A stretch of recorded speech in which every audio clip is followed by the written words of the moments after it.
का प्रयास किया तो उसका पहचान टोकन विस्फोट करके नष्ट हो जाएगा। तलवार संप्रदाय के भीतर यदि किसी ने ऐसा दुस्साहस किया और पकड़ा गया तो उसे अत्यंत कठोर दंड दिया जाएगा। इसलिए यद्यपि तलवार संप्रदाय में असंख्य योद्धा थे, पर किसी में भी ऐसा कृत्य करने का साहस नहीं था। अतीत में ऐसे कुछ उदाहरण रहे हैं जब योद्धाओं ने गुप्त रूप से अपनी युद्ध उपलब्धियों को बदलने का प्रयास किया था, लेकिन तलवार संप्रदाय द्वारा पकड़े जाने के बाद उनसे उनका योद्धा होने का सम्मान छीन लिया गया, उन्हें संप्रदाय से निष्कासित कर दिया गया और उनके लिए संप्रदाय के द्वार हमेशा के लिए बंद कर दिए गए। ऐसे कई कठोर उदाहरणों के बाद किसी भी योद्धा ने फिर कभी ऐसा करने की हिम्मत नहीं की। बेशक सैद्धांतिक रूप से तलवार संप्रदाय के योद्धा के पहचान टोकन की जानकारी केवल गुरु प्रमुख भवन और खजाना विभाग द्वारा कुछ विशिष्ट जादुई खजानों के माध्यम से ही बदली जा सकती थी, लेकिन वास्तव में इसे बदलने का एक और आसान तरीका भी था, सीधे विराट से इसे बदलने का आग्रह करना। इस पहचान टोकन पर व्यूह संरचना स्वयं विराट ने ही तैयार की थी, इसलिए उस पर दर्ज जानकारी को बदलना उसके लिए बेहद आसान काम था। क्या तुम्हें डर है कि मैं तुम्हारा कर्ज नहीं चुकाऊंगा? माया की बातें सुनकर श्वेत वस्त्रधारी विराट ने निःशब्द होकर कहा। हा हा हा, मेरा वह मतलब नहीं था। वैसे भी आज बदलूं या कल, बात तो एक ही है। तो क्यों ना इसे यहीं बदल लिया जाए? माया ने हंसते हुए कहा। मुझे यह डर नहीं है कि तुम कर्ज नहीं चुकाओगे, मुझे डर तो उस शालिनी का है कि कहीं वह मुकर न जाए। माया ने मन ही मन सोचा, अगर शालिनी इस बात को मानने से इनकार कर दे तो क्या तुम जैसा डरपोक शालिनी का सामना करने की हिम्मत जुटा पाएगा? उसे विराट की विश्वसनीयता पर पूरा भरोसा था। विराट ने आज तक कभी अपना वादा नहीं तोड़ा था, लेकिन 2 अरब युद्ध गुण कोई छोटी रकम नहीं थी। शालिनी के स्वभाव को देखते हुए इस बात की बहुत अधिक संभावना थी कि वह इसे देने से साफ इनकार कर दे। यदि वह विराट को हिसाब चुकाने के लिए वापस ले भी जाती है तो शालिनी निश्चित रूप से 2 अरब युद्ध गुणों के बदले महाविपत्ति स्फटिक खरीदने से मना कर देगी। मोल भाव के बाद उसके युद्ध गुण शायद आधे ही रह जाएंगे। वह इतना बड़ा नुकसान कैसे सह सकती थी? माया की बातें सुनकर श्वेत वस्त्रधारी विराट अवाक रह गया। उसने माया की छोटी सी चाल को एक ही नजर में पकड़ लिया था। हालांकि विराट ने मना नहीं किया और उसके युद्ध गुणों को बढ़ाने में उसकी मदद कर दी। अपने पहचान टोकन पर उस विशाल खगोलीय संख्या को देखकर माया की खुशी का कोई ठिकाना नहीं रहा और उसके चेहरे पर एक चौड़ी मुस्कान खिल उठी। विराट, विराट, मुझे भी अपना बदलना है, मुझे भी बदलना है। यह देखकर नन्ही चिड़िया नीलिमा भी उड़कर वहां आ गई और अपना पहचान टोकन श्वेत वस्त्रधारी विराट को थमा दिया। इस अवधि के दौरान मेरी सारी युद्ध उपलब्धियों को इसमें दर्ज कर दो। यह सुनकर श्वेत वस्त्रधारी विराट के पास नीलिमा के युद्ध उपलब्धियों की संख्या बदलने के अलावा कोई विकल्प नहीं बचा। हा हा हा माया, तुम्हारा यह विचार बहुत शानदार था। मैंने यह क्यों नहीं सोचा कि बस विराट से ही इसे बदलवा लूं? नीलिमा ने अपने दोनों पंखों से अपना पहचान टोकन पकड़ रखा था। उस पर लिखे विशाल युद्ध उपलब्धियों के नंबरों को देखकर वह विजय भाव से हंसने लगी। यह सप्तखड्ग अमर भवन वास्तव में एक बेहतरीन जगह थी। उसे इस सप्तखड्ग अमर भवन में आए अभी मुश्किल से 1 वर्ष ही हुआ था और उसने जितनी युद्ध उपलब्धियां जमा कर ली थीं, वे पहले ही मूर्ख बाघ शार्दुल से आगे निकलने वाली थीं। जब वह इस सप्तखड्ग अमर भवन से बाहर निकलेगी तो उसकी युद्ध उपलब्धियां निश्चित रूप से उस मूर्ख बाघ को बहुत पीछे छोड़ देंगी। फिर वह देखेगी कि वह मूर्ख बाघ कैसे उसके सामने शेखी बघार पाता है। श्वेत वस्त्रधारी विराट ने उन दोनों खुशमिजाज और नासमझ लड़कियों की ओर देखा और खुद को निःशब्द महसूस किया। वास्तव में उन दोनों के लिए युद्ध उपलब्धियों का कोई खास मतलब नहीं था, क्योंकि उनके पास साधना संसाधनों की कोई कमी नहीं थी। उन्होंने जितनी युद्ध उपलब्धियां जमा की थीं वह उनकी खर्च करने की क्षमता से कहीं अधिक थीं। नीलिमा और माया जिस बात को लेकर इतनी फिक्रमंद थीं वह दरअसल मूर्ख बाघ शार्दुल के प्रति उनकी ईर्ष्या और प्रतिस्पर्धा थी। वे हमेशा अपनी तुलना शार्दुल से करती थीं और लेकिन अब तलवार संप्रदाय में रूपांतरण लोक और दिव्य विकास लोक के विशेषज्ञों की बढ़ती संख्या के साथ यह मूल्य कम प्रासंगिक होता जा रहा था, क्योंकि यदि युद्ध गुणों को इस मूल्य पर मापा जाए तो प्रत्येक व्यक्ति के युद्ध गुण खगोलीय संख्या में पहुंच जाएंगे, ठीक माया के युद्ध गुणों की तरह, जो इस बार सीधे 20 खरब युद्ध गुणों तक बढ़ गए थे। ऐसा लगता है कि युद्ध गुणों के मूल्य को फिर से बदलने का समय आ गया है। तलवार संप्रदाय में युद्ध गुणों का मूल्य लगातार बदलता रहता था और यह तलवार संप्रदाय के विकास के साथ साथ बढ़ता ही जाएगा। शुरुआत में जब तलवार संप्रदाय की युद्ध गुण प्रणाली स्थापित की गई थी तो एक युद्ध गुण केवल एक छठी श्रेणी के आध्यात्मिक पत्थर के बराबर था। जैसे जैसे तलवार संप्रदाय का विकास और विस्तार होता गया, एक युद्ध गुण का मूल्य भी बढ़ता गया। एक छठी श्रेणी के आध्यात्मिक पत्थर से यह 7वीं श्रेणी के आध्यात्मिक पत्थरों, 8वीं श्रेणी के आध्यात्मिक पत्थरों के मूल्य तक पहुंच गया और अब यह 9वीं श्रेणी के आध्यात्मिक पत्थरों के मूल्य के बराबर था। विराट ने युद्ध गुणों के मूल्य को फिर से बदलने की योजना बनाई। 9वीं श्रेणी के आध्यात्मिक पत्थर प्रति युद्ध गुण से हटाकर अब इसे जन्मजात आध्यात्मिक पत्थर प्रति युद्ध गुण करने का विचार किया। इस तरह युद्ध गुणों को मापना बहुत आसान हो जाएगा। बेशक जब भी युद्ध गुणों का मूल्य बढ़ाया जाता, तलवार संप्रदाय के योद्धाओं के पुराने युद्ध गुणों को अनुपात के अनुसार नए युद्ध गुणों में बदल दिया जाता था। उदाहरण के लिए, यदि किसी योद्धा के पास पहले 10 खरब युद्ध गुण थे तो नई युद्ध गुण प्रणाली में वे 1 लाख गुणों में बदल जाएंगे। हालांकि इन 1 लाख नई युद्ध गुणों की क्रय शक्ति तलवार संप्रदाय के भीतर पिछले 10 खरब युद्ध गुणों के समान ही होगी।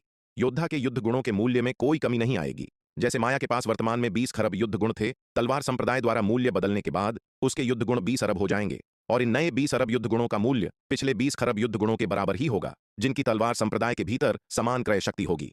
अरे अरे, जरा ठहरिए, अगर आप इस कहानी को पूरा बिना कट और दमदार आवाज में सुनना चाहते हैं तो अभी प्ले स्टोर पर जाएं, मिनी एफएम ऐप डाउनलोड करें और कहानी की दुनिया में खो जाएं, जहां हर एपिसोड में है सस्पेंस, रोमांच और पूरा मजा। अभी डाउनलोड करें और सुनने का मजा कई गुना बढ़ा दें।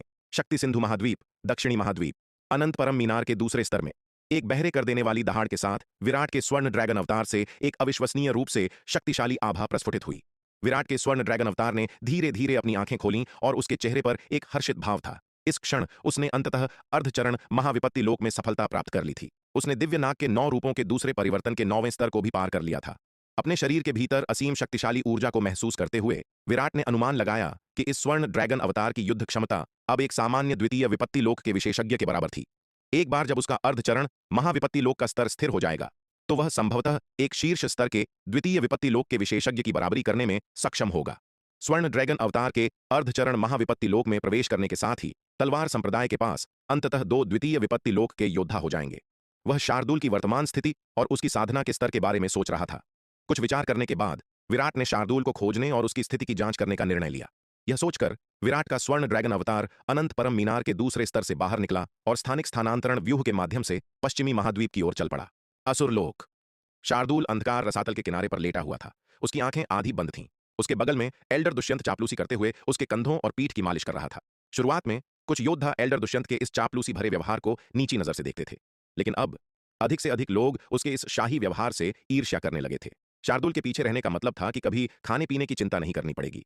शार्दुल की उंगलियों के बीच बचा हुआ थोड़ा सा खाना भी उनका पेट भरने के लिए काफी था। दूसरी ओर एल्डर दुष्यंत को कुछ भी करने की आवश्यकता नहीं थी। उसे गुण प्राप्त करने के लिए न तो खेतों में कठिन परिश्रम करना पड़ता था और न ही खजाना विभाग के मिशन हॉल में मिशन के लिए दूसरों के साथ प्रतिस्पर्धा करनी पड़ती थी। उसे बस शार्दुल की अच्छी तरह से सेवा करनी थी और उसका दिल जीतना था, और यही उसके लिए एक विलासितापूर्ण जीवन जीने के लिए पर्याप्त था। संपूर्ण शक्ति सिंधु महाद्वीप और शून्य समाधि महाद्वीप में एल्डर दुष्यंत जितने प्रचुर मात्रा में साधना संसाधन रखने वाले लोग बहुत कम थे, और चूंकि एल्डर दुष्यंत के पास साधना संसाधनों की कोई कमी नहीं थी, इसीलिए उसकी साधना की गति आश्चर्यजनक रूप से तेज थी। यहां तक कि दांव संघ का उपाध्यक्ष दिवाकर भी उसकी साधना की गति की बराबरी नहीं कर सकता था। आखिरकार उपाध्यक्ष दिवाकर पर तलवार संप्रदाय का बहुत बड़ा कर्ज था। अब उसे उस कर्ज को चुकाने के लिए संप्रदाय के लिए काम करना पड़ता था, साथ ही अपने लिए आवश्यक साधना संसाधनों का आदान प्रदान करने के लिए युद्ध गुण जमा करने में भी समय बिताना पड़ता था। उपाध्यक्ष दिवाकर के स्तर पर उसे जिन साधना संसाधनों की आवश्यकता थी वे अत्यंत महंगे थे, और तलवार संप्रदाय उसे मुफ्त में साधना संसाधन नहीं देने वाला था। दांव संघ के अन्य योद्धाओं की तरह उसे भी अपनी जरूरत की चीजों को प्राप्त करने के लिए युद्ध गुण खर्च करने पड़ते थे। युद्ध गुण अर्जित करने के लिए उपाध्यक्ष दिवाकर ने अब लगभग कोई भी कार्य करना शुरू कर दिया था। खेती करना, खदानों में काम करना, जड़ी बूटियां इकट्ठा करना, खजाने की खोज करना, और कभी कभी निर्माण कार्यशाला में वास्तुकारों की मदद करने के लिए अंधकार पर्वत पर भी जाना। कभी कभी उपाध्यक्ष दिवाकर ने यह भी सोचा कि क्या उसे भी शार्दुल का सेवक बन जाना चाहिए। उस बूढ़े दुष्यंत को देखो, उसका जीवन अब कितना लापरवाह और आरामदायक हो गया है। उसे तो यह भी संदेह होने लगा था कि इस दर से वह दिन दूर नहीं जब दुष्यंत की ताकत उससे आगे निकल जाएगी। आखिरकार दुष्यंत को युद्ध गुण अर्जित करने में समय बर्बाद करने की आवश्यकता नहीं थी, जिससे वह पूरे मन से साधना पर ध्यान केंद्रित कर सकता था।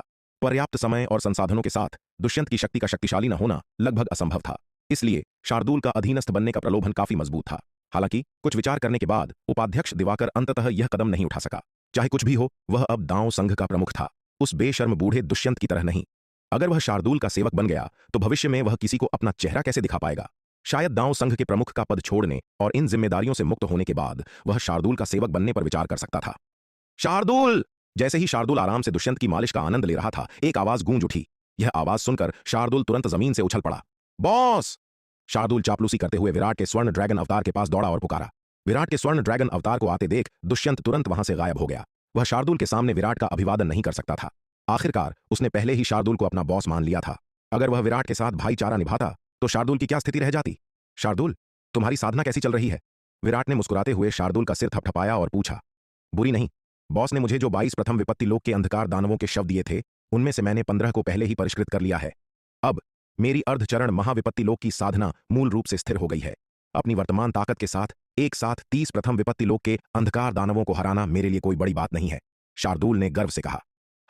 शार्दुल, बहुत अच्छे। शार्दुल की बात सुनकर विराट ने संतुष्टि से सिर हिलाया और कहा, याद रखना, जब तुम्हारे साधना संसाधन खत्म हो जाएं तो मुझसे और मांग लेना।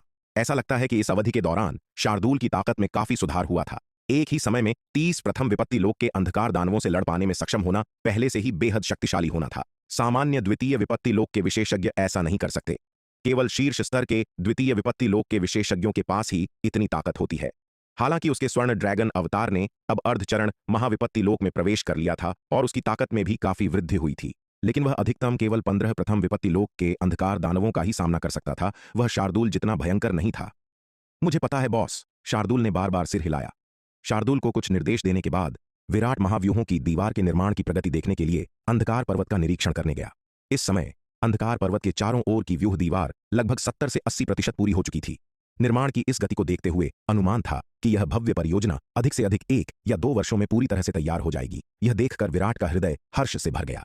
एक बार महाव्यूहों की दीवार पूरी हो जाने के बाद उनके शक्ति सिंधु महाद्वीप को अंधकार दानव वंश के कंटक महाद्वीप से कोई डर नहीं रहेगा। हालांकि अगला महायुद्ध संभवतः महाव्यूहों की दीवार के पूरा होने का इंतजार नहीं करेगा। अंधकार रसातल में छोड़े गए उसके अंधकार दानव कठपुतली अवतार द्वारा एकत्र की गई जानकारी के अनुसार भैरव कबीले और 5 छोटे कबीलों की अंधकार दानव सेनाओं ने लगभग अपनी सेना की तैनाती पूरी कर ली थी।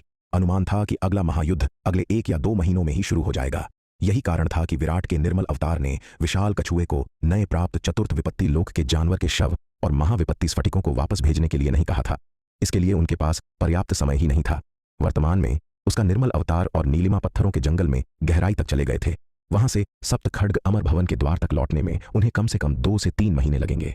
यह भी तब था जब उनकी यात्रा अपेक्षाकृत सुचारू रूप से चलती रहे और रास्ते में उन्हें किसी बाधा का सामना न करना पड़े। यदि कोई अन्य समस्या उत्पन्न हुई तो सप्त खड्ग अमर भवन के द्वार तक लौटने में आधा वर्ष भी लग सकता था। इसके अलावा विशाल कछुए को पत्थरों के जंगल में अकेला छोड़ना अत्यंत खतरनाक था। आखिरकार पत्थरों के जंगल के भीतर का खतरा बाहर की तुलना में बिल्कुल अलग स्तर का था। पत्थरों के जंगल के बाहर विशाल कछुआ अपने बलबूते पर सब संभाल सकता था। हालांकि यदि उन्हें पत्थरों के जंगल के भीतर उस चौथे स्तर के महाविपत्ति लोक के जानवर जितने बड़े खतरे का सामना करना पड़ा तो विशाल कछुआ अकेले उसे नहीं संभाल पाएगा। इन्हीं बातों को ध्यान में रखते हुए श्वेत वस्त्रधारी विराट ने विशाल कछुए को खजाने और संसाधन वापस ले जाने के लिए नहीं भेजा था। आगामी महायुद्ध का सामना करने के लिए उन्हें अभी भी अपने मौजूदा संसाधनों पर ही निर्भर रहना होगा। विराट के स्वर्ण ड्रैगन अवतार द्वारा अंधकार पर्वत क्षेत्र का सर्वेक्षण करने के बाद उसने शक्ति सिंधु महाद्वीप और शून्य समाधि महाद्वीप से विपत्ति लोक के विशेषज्ञों के एक समूह को दिव्य पंख तलवार व्यूह का अभ्यास शुरू करने के लिए बुलाया। कई वर्षों के विकास के बाद शक्ति सिंधु महाद्वीप और शून्य समाधि महाद्वीप में रूपांतरण लोक के विशेषज्ञों की संख्या 100 से अधिक हो गई थी, जो दिव्य पंख तलवार व्यूह के निर्माण के लिए पर्याप्त थी। नवधारा महाद्वीप से परे विराट का संदेश प्राप्त करते ही रूपांतरण लोक के विशेषज्ञ उस स्थान की ओर दौड़ पड़े। शीघ्र ही सभी 108 रूपांतरण लोक के विशेषज्ञ या रूपांतरण लोक की युद्ध क्षमता रखने वाले योद्धा वहां पहुंच चुके थे। अरे, बूढ़ा दुष्यंत कहां है? वह कहां रह गया? एल्डर रोहन ने चारों ओर देखा। दुष्यंत को गायब पाकर उसने उत्सुकता से पूछा, भाई दुष्यंत अब बहुत शक्तिशाली हो गए हैं। अकेले लड़कर भी वह जबरदस्त युद्ध क्षमता का प्रदर्शन कर सकते हैं। वे दिव्य पंख तलवार व्यूह के अभ्यास में भाग लें या न लें, इससे कोई फर्क नहीं पड़ता। उन्हें अंधकार रसातल में रहने दो और शार्दूल के साथ मिलकर अंधकार दानव वंश की गतिविधियों पर नजर रखने दो। विराट ने मुस्कुराते हुए कहा। विराट, तुम्हारा क्या मतलब है? क्या तुम यह कहना चाहते हो कि हम सभी जो दिव्य पंख तलवार व्यूह के अभ्यास में भाग लेने आए हैं कमजोर हैं? हिमशिखा ने विराट की ओर देखा और उदासीनता से कहा। यह सुनकर विराट का चेहरा सख्त हो गया। कुमारी हिमशिखा, मेरा यह मतलब बिल्कुल नहीं था। विराट ने झट से स्पष्ट किया। तो फिर तुम्हारा क्या मतलब था? हिमशिखा उसे इतनी आसानी से छोड़ने वाली नहीं थी और उस पर दबाव डालती रही। हिमशिखा के निरंतर तीखे सवालों को देखकर विराट अवाक रह गया। लानत है, क्या यह महिला जानबूझकर झगड़ा मोल ले रही है? उसे बस यह समझ नहीं आ रहा था कि इस महिला को उसके लिए मुश्किलें खड़ी करना इतना पसंद क्यों था। जहां तक उस गुफा में उसके साथ की गई बेशर्म हरकतों की बात थी, विराट को उसकी बकवास पर बिल्कुल भी विश्वास नहीं था। अगर उसने सच में उसके साथ कुछ गलत किया होता तो जब उसने उससे ध्यानपूर्वक पूछताछ की तो वह हमेशा गोलमोल जवाब क्यों देती रही? इसके अलावा विराट ने अपनी दिव्य दृष्टि का उपयोग करके 1 से अधिक बार उसके शरीर की जांच की थी और यह महिला स्पष्ट रूप से अभी भी कुंवारी थी। इस बात ने विराट को और भी आश्वस्त कर दिया कि हिमशिखा की कहानी जानबूझकर मनगढ़ंत थी, जिसका उद्देश्य केवल उसके लिए परेशानी खड़ी करने का एक बहाना था। शिखा, बदतमीजी मत करो। इसी बीच एल्डर रणविजय ने उसे रोकने के लिए जल्दी से अपनी आवाज उठाई। उनकी बेटी में शिष्टाचार की इतनी कमी थी। भले ही आप दोनों के बीच कोई असहमति हो, आप इसे एकांत में सुलझा सकते थे, लेकिन सार्वजनिक रूप से ऐसा करना काफी अभद्र था। एल्डर रणविजय ने अपनी बेटी हिमशिखा और विराट के बीच के टकराव को प्रेमियों के झगड़े के रूप में लिया। वह इस बात से पूरी तरह अनजान थे कि वास्तव में उनके बीच क्या चल रहा था। वह केवल इतना जानते थे कि उनकी बेटी हिमशिखा हमेशा अलग थलग और ठंडी रहती थी। उसने कभी किसी पुरुष में कोई दिलचस्पी नहीं दिखाई थी और वह कभी अन्य पुरुषों के साथ नहीं उलझती थी। तथ्य यह है कि वह लगातार विराट पर टिप्पणी कर रही थी, जिसका अर्थ यह होना चाहिए कि उन दोनों के बीच झगड़ा हो रहा था। अगर हिमशिखा विराट को पसंद नहीं करती तो वह इतनी शिद्दत से उसके पीछे नहीं पड़ी रहती। अगर किसी अन्य पुरुष ने हिमशिखा को ठेस पहुंचाने वाला कोई काम किया होता तो उसके केवल 2 ही परिणाम होते। या तो वह कोई ऐसी मामूली बात होती जिससे हिमशिखा परेशान न होती, या फिर वे उसकी बर्दाश्त की हद पार कर जाते और उसके क्रोध का शिकार बन जाते। वह कभी भी विराट के साथ ऐसा व्यवहार नहीं करती जो लगातार उसके लिए मुश्किलें खड़ी कर रहा हो। रणविजय की नज़र में हिमशिखा बस विराट पर अपना गुस्सा निकाल रही थी। एक पिता से बेहतर बेटी को कोई नहीं जानता और रणविजय अपनी बेटी को बहुत अच्छी तरह से जानते थे। रणविजय की फटकार सुनकर हिमशिखा ने विराट के खिलाफ आगे कोई प्रतिशोध नहीं लिया। उसे अपने पिता का मान रखना ही था। युवा मास्टर विराट, मेरी बेटी विद्रोही रही है और उसने असभ्यता की है। कृपया उसे क्षमा करें। एल्डर रणविजय ने विराट के सामने सिर झुकाया। उनका चेहरा माफी से भरा था। बिल्कुल नहीं, रक्षक रणविजय, आप बहुत दयालु हैं। विराट ने हाथ हिलाया और मुस्कुराते हुए कहा। कुमारी हिमशिखा स्वाभाविक रूप से स्पष्टवादी और मुखर हैं। उन्होंने शायद एक पल के लिए आवेग में आकर कुछ कह दिया हो, लेकिन यह समझ में आता है। इसके अलावा कुमारी हिमशिखा साधना पर इतनी केंद्रित हैं कि उनमें सामाजिक कौशल की कमी है जो सामान्य है। मेरी छोटी बच्ची की तरह वह भी कभी कभी ऐसा ही व्यवहार करती है। विराट की बातें सुनकर हिमशिखा मदद नहीं कर सकी, लेकिन उसकी भौहें तन गईं। इस कमीने का क्या मतलब था? क्या वह यह संकेत दे रहा था कि उसमें सामाजिक कौशल की कमी है? और यह कहना कि वह उसकी बेटी की तरह है, क्या वह यह संकेत दे रहा था कि वह एक अपरिपक्व छोटी बच्ची है? शक्ति सिंधु महाद्वीप में हर कोई जानता था कि विराट की बेटी वान्या एक 7 या 8 साल की बच्ची थी जो अभी बड़ी नहीं हुई थी। यह कमीना उसकी तुलना अपनी बेटी से कर रहा था, साफ कह रहा था कि वह एक अपरिपक्व छोटी बच्ची है। इसके अलावा हिमशिखा को एक अस्पष्ट एहसास था कि विराट यह तुलना करके उसका फायदा उठा रहा था। उसकी तुलना अपनी बेटी से करना, क्या यह उसे अपनी बेटी के स्तर पर नहीं रख रहा था? इससे वह बिना किसी कारण के उससे एक पीढ़ी बड़ा हो गया। हिमशिखा और अधिक क्रोधित हो गई और गालियों की बौछार करने ही वाली थी। लेकिन जब उसने विराट के बगल में खड़े एल्डर रणविजय को देखा तो उसने उन शब्दों को निगल लिया जो उसकी जीभ की नोक पर थे। यदि वह अब विराट को शाप देती तो उसे अनिवार्य रूप से अपने पिता द्वारा फटकार लगाई जाएगी। वह न केवल विराट का कुछ नहीं बिगाड़ पाएगी, बल्कि बिना किसी कारण के अपना सम्मान भी खो देगी। हम्फ, विराट, तुम कमीने, तुम बस प्रतीक्षा करो। हिमशिखा ने विराट की ओर देखा। उसका सुंदर चेहरा भावहीन था और उसने मन ही मन उपहास किया। विराट ने हिमशिखा की परवाह नहीं की। शीघ्र ही सभी ने नवधारा महाद्वीप के बाहर दिव्यपंख तलवार व्यूह का निर्माण किया और अभ्यास करना शुरू कर दिया। इस बार उन्होंने समाप्त होने से पहले पूरे 10 दिनों तक अभ्यास किया। इन 10 दिनों के अभ्यास के बाद सभी ने मूल रूप से युद्ध व्यूह में महारत हासिल कर ली थी। वास्तव में उन्होंने पहले ही कई बार इसका अभ्यास किया था। हालांकि शुरुआत में कई योद्धाओं ने अभी तक महाविपत्ति लोक में प्रवेश नहीं किया था और उन्होंने एक अर्धचरण महाविपत्ति लोक के साधक की साधना के साथ प्रशिक्षण में भाग लिया था। इस बार दिव्यपंख तलवार व्यूह के प्रशिक्षण में भाग लेने वाले 108 योद्धाओं ने मूल रूप से सभी ने महाविपत्ति लोक में प्रवेश कर लिया था। कुछ योद्धाओं के महाविपत्ति लोक में प्रवेश करने के बाद यह अनिवार्य रूप से उस युद्ध व्यूह का सुदृढ़ीकरण था जिसका उन्होंने पहले प्रशिक्षण लिया था। प्रशिक्षण पूरा होने के बाद सभी लोग जल्दी से तितर-बितर हो गए। विराट, एक पल रुको।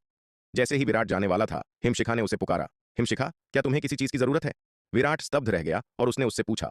अब जब रणविजय चले गए थे तो उसे हिमशिखा के प्रति विनम्र होने की आवश्यकता नहीं थी। वह पहले केवल उसके प्रति इसीलिए विनम्र था क्योंकि रणविजय वहां थे और उसे रणविजय का मान रखना था। अब जब रणविजय चले गए हैं, अगर यह महिला इस तरह कृतघ्न बनी रहती है और परेशानी पैदा करती है तो वह उसके प्रति इतना विनम्र नहीं होगा। क्या तुमने यह नहीं कहा था कि मेरी ताकत कम है? आज मैं तुमसे एक सबक मांगने जा रही हूं, हिमशिखा ने विराट से कहा और फिर एक जोरदार आवाज के साथ उसने अपने हाथ में मौजूद हिम प्राचीन तलवार खींच ली। हिमशिखा की बातें सुनकर विराट अवाक रह गया। उसने कब कहा था कि वह पर्याप्त मजबूत नहीं है? यह महिला वास्तव में कुछ और ही थी। अगर वह परेशानी पैदा करना चाहती थी तो उसे बस ऐसा कहना चाहिए था। इतना भद्दा बहाना क्यों बनाया? इससे पहले कि वह कुछ बोल पाता, हिमशिखा ने अपनी तलवार से उस पर वार कर दिया था। लानत है, यह महिला गंभीर है। यह देखकर विराट ने मन ही मन कोसा। इतने भयंकर तलवार के प्रहार का सामना करते हुए विराट ने लापरवाह होने की हिम्मत नहीं की और जल्दी से चकमा दे गया। स्वच्छ स्वच्छ स्वच्छ, यह देखकर कि विराट ने आसानी से उसके तलवार के प्रहार को चकमा दे दिया, हिमशिखा का चेहरा सख्त हो गया और उसने विराट पर कई और प्रहार किए। आज वह इस कमीने को सबक सिखाने और पहले जो कुछ हुआ था उसका बदला लेने के लिए दृढ़ थी। हिमशिखा, तुम वास्तव में मेरा फायदा उठा रही हो। हिमशिखा को कदम दर कदम उस पर दबाव बनाते देख विराट ने गुस्से से कहा। हिमशिखा एक पारलौकिक क्षेत्र की विशेषज्ञ थी जो 7 आसमानी बिजलियों के प्रहारों से बचकर आगे बढ़ी थी और उसके हाथ में जो हिम प्राचीन तलवार थी वह एक अज्ञात श्रेणी की प्राचीन दिव्य तलवार थी। हिम प्राचीन तलवार को चलाने वाली हिमशिखा द्वारा प्रदर्शित युद्ध शक्ति ने जल तत्व संप्रदाय के मार्शल आर्ट्स के विलक्षण प्रतिभा वाले भुवन को भी पीछे छोड़ दिया था। विराट के स्वर्ण ड्रैगन अवतार की शक्ति के साथ भी उसने क्रोधित हिमशिखा के सामने लापरवाह होने की हिम्मत नहीं की। अंत में विराट केवल एक द्वितीय विपत्ति दिव्य अस्त्र की लंबी तलवार वाला जादुई हथियार निकाल सका। लोकाकाश महाविकास तलवार कला को उजागर कर सका और हिमशिखा को युद्ध में उलझा सका। यह लड़ाई पूरे 1 दिन चली जिसके बाद विराट ने अंततः हिमशिखा को अपने वश में कर लिया। विराट, तुम कमीने, मुझे जाने दो। हिमशिखा ने अपनी आंखें चौड़ी करके विराट को घूरा और गुस्से से चिल्लाई। पाह, तुम्हें जाने दूं? बिल्कुल नहीं। विराट ने हिमशिखा का हाथ मरोड़कर उसकी पीठ के पीछे कर दिया और गुस्से से कहा। उसने अपने चेहरे पर खून से सने घाव को छुआ। उसका गुस्सा और बढ़ गया। यह शापित महिला पूरी तरह से एक पागल महिला थी जो दुनिया की परवाह किए बिना लड़ रही थी। हालांकि उसने अंततः हिमशिखा को हरा दिया था, लेकिन उसने उसे भी गंभीर रूप से घायल कर दिया था। इस क्षण विराट मदद नहीं कर सका, लेकिन गुप्त रूप से भाग्यशाली महसूस कर रहा था।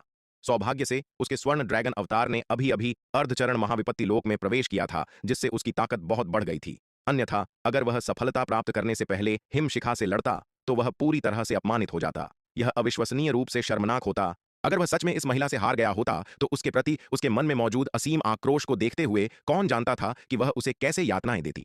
विराट ने जितना इसके बारे में सोचा वह उतना ही क्रोधित होता गया। उसने हिमशिखा को कॉलर से पकड़ा और उसे मुर्गी की तरह अपने निवास पर ले गया।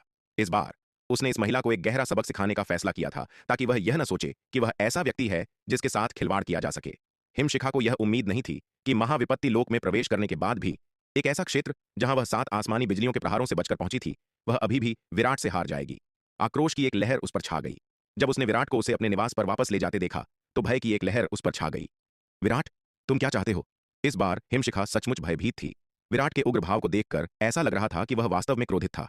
यह कमीना क्या यह अचानक अपना पाश्विक स्वभाव दिखाएगा और उसके साथ वैसा ही कुछ करेगा? हिमशिखा जितना इसके बारे में सोचती वह उतनी ही डरती जाती। उसका शरीर बेकाबू होकर कांप रहा था। मैं क्या चाहता हूं? तुम्हें क्या लगता है? विराट ने ठंडे चेहरे से उसकी ओर देखा। वह उसे सीधा अपने कमरे में ले गया। उसने इस महिला को एक ऐसा सबक सिखाने का फैसला किया था जिसे वह कभी नहीं भूल पाएगी। कंटक महाद्वीप, भैरव कबीला। शक्ति सिंधु महाद्वीप से जुड़ने वाले स्थानिक मार्ग के प्रवेश द्वार के पास अंधकार दानव वंश के महाविपत्ति लोक के विशेषज्ञों की एक बड़ी संख्या और अंधकार दानव वंश के दिव्य विकास लोक के विशेषज्ञों की एक विशाल सेना एकत्र हो गई थी। 3 साल की लामबंदी के बाद महाकाल कबीले सहित 5 कबीलों ने अंततः अपनी सेनाओं की तैनाती पूरी कर ली थी। इन 5 कबीलों में से प्रत्येक ने 50 महाविपत्ति लोक के विशेषज्ञों और 3 लाख दिव्य विकास लोक के सैनिकों को लामबंद किया था। कुल मिलाकर 5 कबीलों ने 250 महाविपत्ति लोक के विशेषज्ञों और 15 लाख दिव्य विकास लोक के सैनिकों को लामबंद किया। लामबंदी में तेजी लाने और शक्ति सिंधु महाद्वीप पर जल्द से जल्द हमला शुरू करने के लिए उन्होंने इस बार अपने आरोहण लोक के सैनिकों को तैनात नहीं किया। आखिरकार आरोहण लोक के सैनिक धीरे धीरे मार्च करते हैं और लामबंदी में और भी अधिक समय लगेगा। यदि उन्हें आरोहण लोक के सैनिकों को लामबंद करना होता तो उनका अनुमान था कि इसमें 10 साल से अधिक का समय लगेगा और हो सकता है कि वे लामबंदी पूरी भी न कर पाएं। महाअसुर मल्लाक्ष भैरव कबीले का बदला लेने के लिए उत्सुक था और इतने लंबे समय तक इंतजार नहीं कर सकता था। इसके अलावा उनके विभिन्न कबीलों के प्रमुखों का मानना था कि शक्ति सिंधु महाद्वीप से निपटने के लिए एक दिव्य विकास लोक की सेना को तैनात करना पर्याप्त से अधिक था। आखिरकार 250 प्रथम विपत्ति लोक के विशेषज्ञ साथ ही 15 लाख सैनिकों की एक दिव्य विकास लोक की सेना पहले से ही एक भयानक ताकत थी।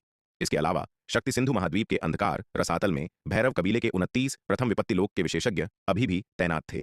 भैरव कबीले के उन 29 प्रथम विपत्ति लोक के विशेषज्ञों सहित इस बार उनके द्वारा तैनात प्रथम विपत्ति लोक के विशेषज्ञों की कुल संख्या 280 तक पहुंच जाएगी।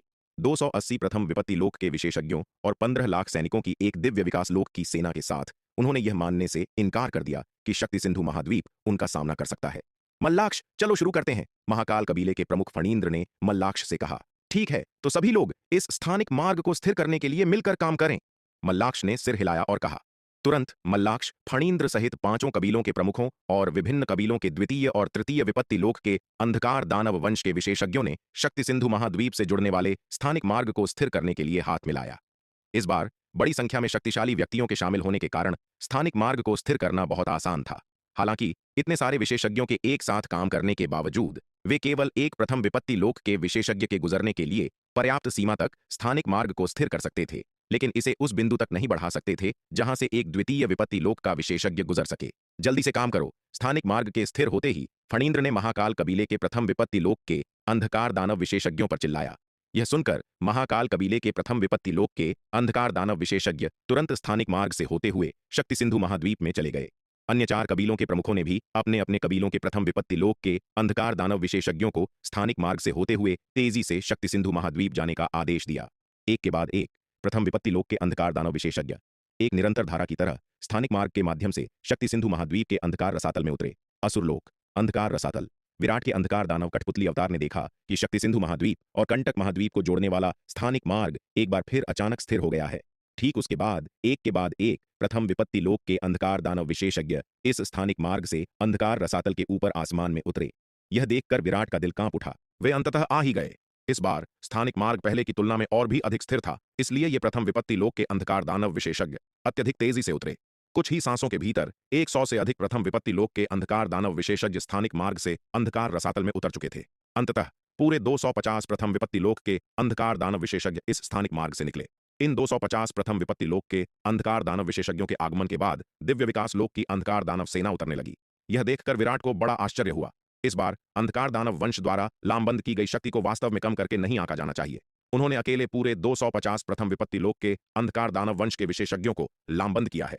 यदि हम अंधकार दानव रसातल में तैनात 29 प्रथम विपत्ति लोक के अंधकार दानव वंश के विशेषज्ञों को जोड़ दें तो इस बार अंधकार दानव वंश के पास लगभग 280 प्रथम विपत्ति लोक के विशेषज्ञ शक्ति सिंधु महाद्वीप पर उतरे हैं। यह तो अकल्पनीय ताकत थी। सौभाग्य से उसके निर्मल अवतार ने सप्त खड्ग अमर भवन में मध्य श्रेणी के महाविपत्ति लोक के रहस्यमय विद्युत पत्थर प्राप्त कर लिए थे, जिससे शक्ति सिंधु महाद्वीप पर महाविपत्ति लोक के विशेषज्ञों की संख्या में काफी वृद्धि हुई थी। शक्ति सिंधु महाद्वीप की शक्ति अब पहले की तुलना में काफी अलग है। अन्यथा यदि सप्त खड्ग अमर भवन के भीतर के अवसर न होते तो शक्ति सिंधु महाद्वीप को वास्तव में यह पता नहीं चलता कि अंधकार दानव वंश के इस हमले का सामना कैसे किया जाए। दक्षिणी महाद्वीप, विराट के निवास में हिमशिखा डर के मारे विराट को देख रही थी, सोच रही थी कि आगे विराट उसके साथ किस तरह का पाशविक व्यवहार करेगा। जैसे ही वह चिंताओं से घिरी हुई थी, विराट ने अचानक उसके शरीर पर लगी मुहर खोल दी। विराट, अब तुम कौन सी चाल चलने की कोशिश कर रहे हो? हिमशिखा को अपनी आजादी वापस मिल गई, लेकिन वह और भी अधिक सतर्क हो गई। उसने सतर्कता से विराट की ओर देखा और कहा, अंधकार दानव वंश की सेना फिर से उतर आई है। मेरे पास अब तुम्हारे साथ खेल खेलने का समय नहीं है। विराट ने गंभीरता से कहा, जल्दी से अपनी स्थिति को व्यवस्थित करो और आगामी लड़ाई के लिए तैयारी करो। क्या? अंधकार दानव वंश की सेना फिर से उतर आई है? यह सुनकर हिमशिखा भी आश्चर्यचकित रह गई। उसने जल्दी से पूछा, इस बार अंधकार दानव वंश ने कितने शक्तिशाली विशेषज्ञों को भेजा है? अकेले प्रथम विपत्ति लोक के अंधकार दानव वंश के सदस्य ही 279 हैं। जहां तक दिव्य विकास लोक की अंधकार दानव वंश की सेना का सवाल है तो 10 लाख से अधिक पहले ही उतर चुके हैं। विराट ने गहरी आवाज में कहा, क्या? प्रथम विपत्ति लोक के 279 अंधकार दानव वंश के सदस्य हैं और दिव्य विकास लोक की अंधकार दानव वंश की सेना 10 लाख से अधिक है? विराट की बातें सुनकर हिमशिखा फिर से स्तब्ध रह गई। जो चाहो करो, मेरे पास अभी तुम्हारे लिए समय नहीं है, विराट ने उसकी ओर देखते हुए कहा।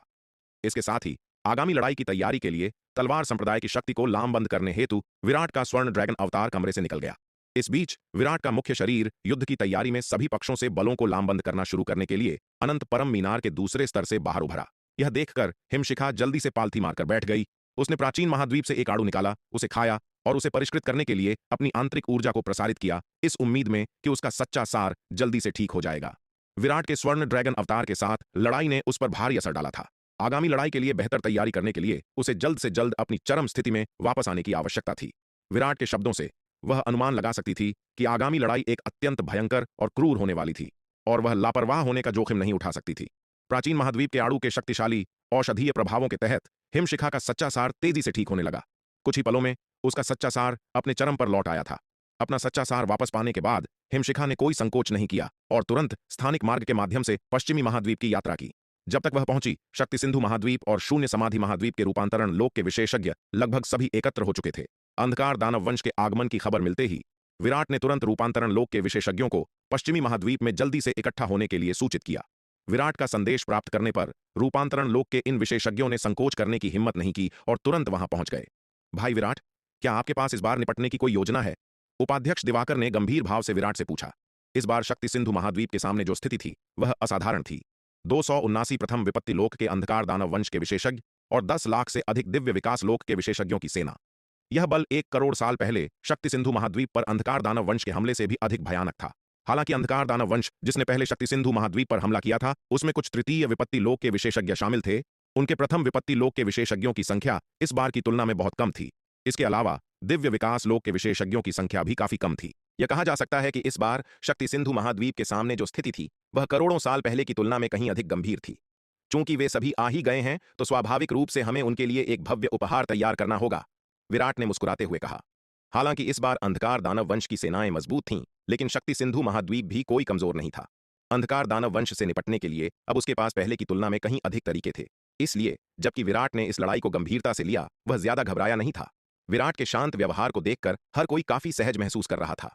विराट उनके शक्ति सिंधु महाद्वीप का सबसे बड़ा स्तंभ था। जब तक विराट के पास कोई समाधान था तब तक वे दुश्मन के शक्तिशाली होने पर भी चिंतित नहीं थे। इतने वर्षों के परीक्षणों और क्लेशों के बाद और अनगिनत तूफानों के माध्यम से विराट ने लंबे समय से सभी का पूर्ण विश्वास अर्जित कर लिया था। पूरे शक्ति सिंधु महाद्वीप में विराट की प्रतिष्ठा सर्वोच्च थी, जिसकी बराबरी कोई नहीं कर सकता था। दांव संघ के प्रमुख उपाध्यक्ष दिवाकर भी नहीं। पश्चिमी महाद्वीप की ओर विराट के स्वर्ण ड्रैगन अवतार ने रूपांतरण लोक के विशेषज्ञों के एक समूह का नेतृत्व करते हुए अंधकार पर्वत के भीतर तैयारियां शुरू कर दी। इस बीच दक्षिणी महाद्वीप पर विराट के मुख्य शरीर ने तलवार संप्रदाय की विभिन्न सेनाओं को लामबंद किया, उनके प्रस्थान की तैयारी की। इतने वर्षों के विकास के बाद तलवार संप्रदाय की दिव्य विकास लोक की सेना 3 लाख तक पहुंच गई थी। और इसकी आरोहण लोक की सेना 8 करोड़ तक पहुंच गई थी।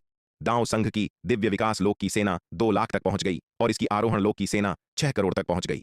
शक्ति सिंधु महाद्वीप की सभी दिव्य विकास लोक की सेनाएं मिलाकर 5 लाख तक पहुंच गईं और आरोहण लोक की सेना 14 करोड़ तक पहुंच गई। शक्ति सिंधु महाद्वीप की दिव्य विकास लोक की सेना संख्या में उतनी अधिक नहीं हो सकती जितनी कि दिव्य विकास लोक की सेना जो अंधकार दानव वंश ने इस बार भेजी है, लेकिन 14 करोड़ की आरोहण लोक की सेना के साथ और 1 लाख 9वीं श्रेणी के मध्य स्तरीय युद्ध व्यूह बख्तरबंद सैनिकों से सुसज्जित होकर यह लगभग दिव्य विकास लोक की सेना की युद्ध शक्ति की कमी को पूरा करने के लिए पर्याप्त है। सेना को लामबंद करने के बाद विराट के मुख्य शरीर ने स्थानिक मार्ग के माध्यम से पश्चिमी महाद्वीप में सेना का नेतृत्व किया।